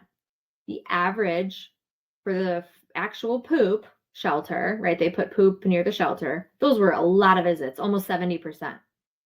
If this was a freshman biology class, we would call it a day and be like, what? Look at that, 70% to 30%.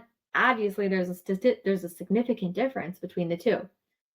However, in an upper level college class, we really dig into where that mean came from. Like, where did that average come from? Because you could have, an entire, like my kids go to a school that's kindergarten through 12th grade. And so if I said, yeah, the average height of this school down the street is 4'9", you'd be like, what? A school 4'9"? Like, what kind of school? What is happening? But if you dug into the data, you would see that all the numbers from the whole set deviate from the mean a lot, right? So if we looked at every number that came up with that mean of 30 or mean of 70 visits, we might be like, oh my gosh, like some of the visits made were like 80% at the control, but it's still average to 30. To counteract that, we do standard error of the mean, so SE or SEM, same thing. So here it's SE. I think on the test tomorrow, you might see SEM. It means standard error of the mean. It's even a part of your calculation sheet. But here are your standard error of the means. And they might say, hey, here's the standard error. Draw error bars to represent plus or minus 2 SE. You're like, what is 2 SE? 2 SE means you just double these numbers. So if I doubled 3.1, I've got 6.2. If I double 3.8, so on and so forth. So you double those numbers, and then, so here are my numbers doubled. And then you plot your error bars. And so I doubled those numbers, and it's plus or minus. And I know it might be hard to see, but if we go back here, for example, on the shelter with frass, it was 70-ish%. My plus or minus number would be plus, let's just round up to 70. So double standard error would be 6.2. I'm just going to call it 6. So the highest we go from 70 is 76, and we do, remember, plus or minus. So I would also subtract 6 from 70 and call it 64. So basically what it's saying is that within that data set, because of the standard error, most of my numbers, like 98% of my numbers, are between 64 and 76. Okay. And for this number, I already have it written here. In 95%, I think I said 98, sorry. 95% of this mean numbers, of the numbers contributing to that mean, are between 24.1 and 36.8.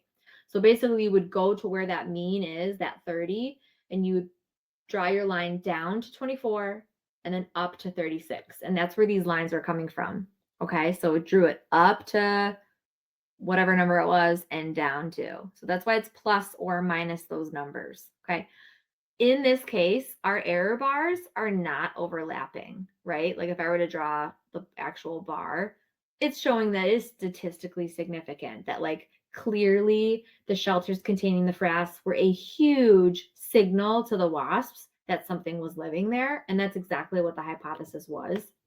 If the error bars didn't overlap, you would say, hey, then what I'm seeing is not statistically significant. I can't say that I can reject the null, and so on and so forth. All right. So when they overlap, because like, look at this whisker bar, it's huge. Or sorry, whisker or error bars, it's huge, right? That means that like the data deviates from the mean a lot, which generally then is not a great thing. You want really teeny tiny whisker bars like this study had. They're really, really nice. And this is real data, which I love. Okay. Ooh, we've only got 9 minutes for practice problems. So I'm going to hop away and I'm going to let my student hosts finish the night. Really quickly, could we go over chi-squared? Yes, I think people were asking for that. I think it's after the practice problems. Yep, I will move forward to chi-square. And I think, was Jeffrey the one that was going to go over that? I think he had signed up to do it. Yes. Okay, so I will get to the chi-square. Here we go.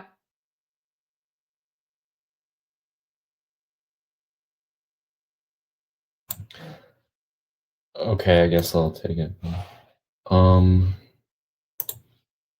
So chi-squared, it's you take the this is like the main formula that you have to know. O minus E parentheses squared over E. That's basically what you're calculating for every single like cell or unit of data. And then what you're going to do is you see this sigma symbol, you just add them all up.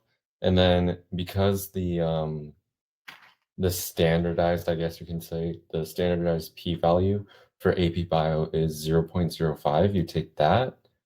And then your categories of data, so for example, you have, let's say you have an experiment where there are mice in the middle and like 2 tubes where you can go, then you would have 2 categories of data there because there's 2 like areas where the mice can go. So then you take those categories, that number of categories, and you calculate what's called the degrees of freedom. So your degrees of freedom is just the possible outcomes or the categories minus 1. You can see that in the little blue bottom right area. And then what you're going to do is you're going to basically take like XY coordinates. So let's say our degrees of freedom is 3, okay? And then we take the standard 0.05 p-value, and we discover that our chi-squared like comparison value is 7.82. So if our sum that we just calculated before, the entire O minus E squared over E thing, if that sum is bigger than the chi-squared table data, then what you're going to do is you're going to reject the null hypothesis. So the null hypothesis, at least my copy-paste one, is there is no significant difference between the observed and expected data. And because the entire sum surpassed the chi-squared table data, then there was a significant difference. And therefore, you have to fail to reject the null hypothesis. And then you cannot reject the null hypothesis. You have to fail to reject it. And then if it's lower, then you can accept the other hypothesis.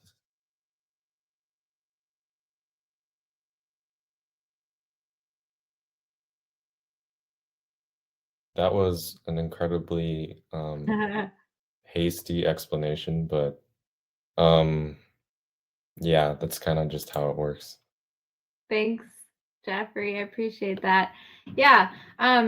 And to, with chi-square, what I would do tomorrow morning, or not tomorrow morning, tomorrow afternoon, on your equation sheet, go to this table that they give you and give yourself a little key and draw an arrow to the right and say reject the null, and then get an arrow to your left to fail to reject the null. And it's just one of those things. If you can plop that out of your head and put that there just in case there's a chi-square. Again, there's no guarantee. There are some years where there's not a chi-square. There are some years where you have to do one and some years that you don't. So again, if it's one of those topics where you're like, I just can't get it by tonight, that's okay. Right? It's just a test. You'll be just fine. Okay, so we only have 4 minutes left.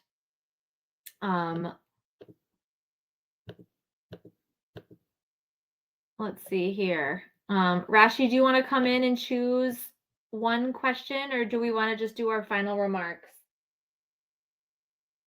I think we can just move on to the final remarks. Okay. If I know a lot of you guys were asking about like the Simpson Diversity Index or more practice FRQs, so those are all in the slides, which is in the Notion. So make sure you guys go and check those out if you have the time before your exam tomorrow.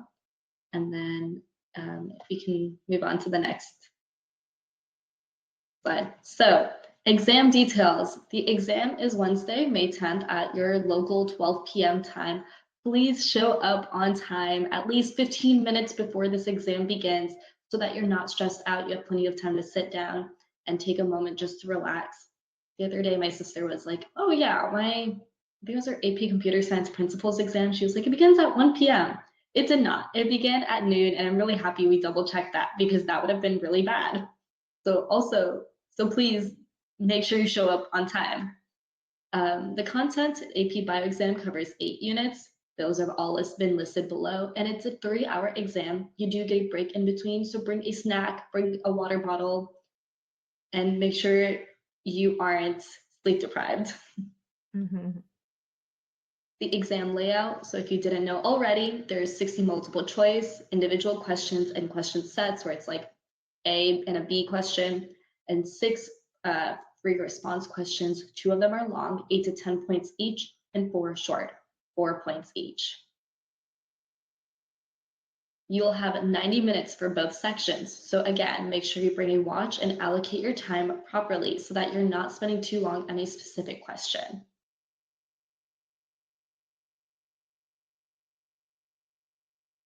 And then we'll skip ahead. So time management, you have about 90 seconds per multiple choice question. Some of these might just be instantly 15 to 30 seconds to answer. Others might take you several minutes.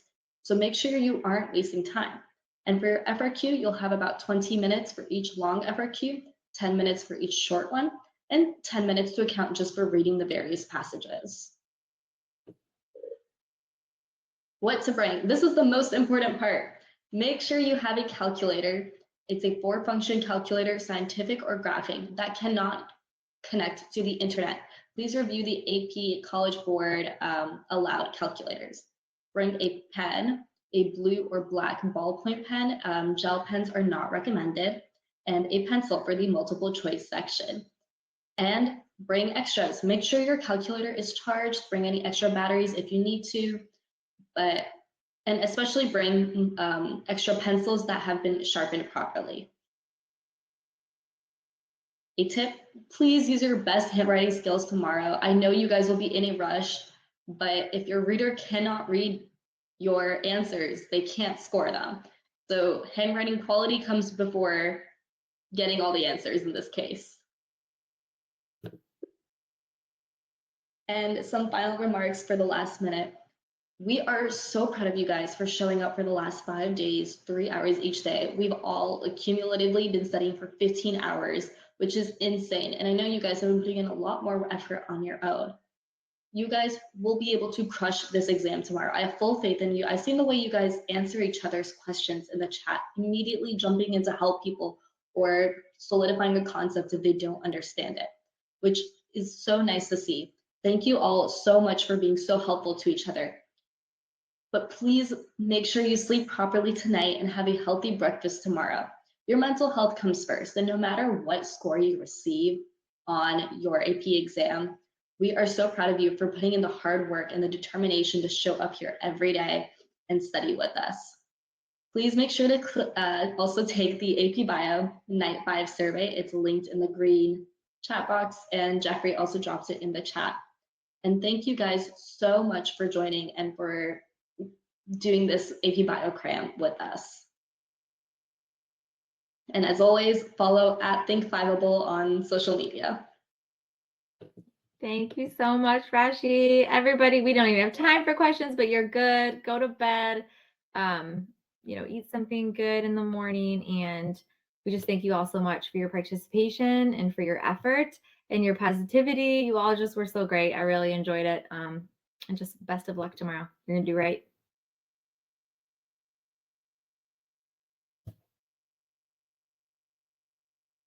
All right, good luck. See ya.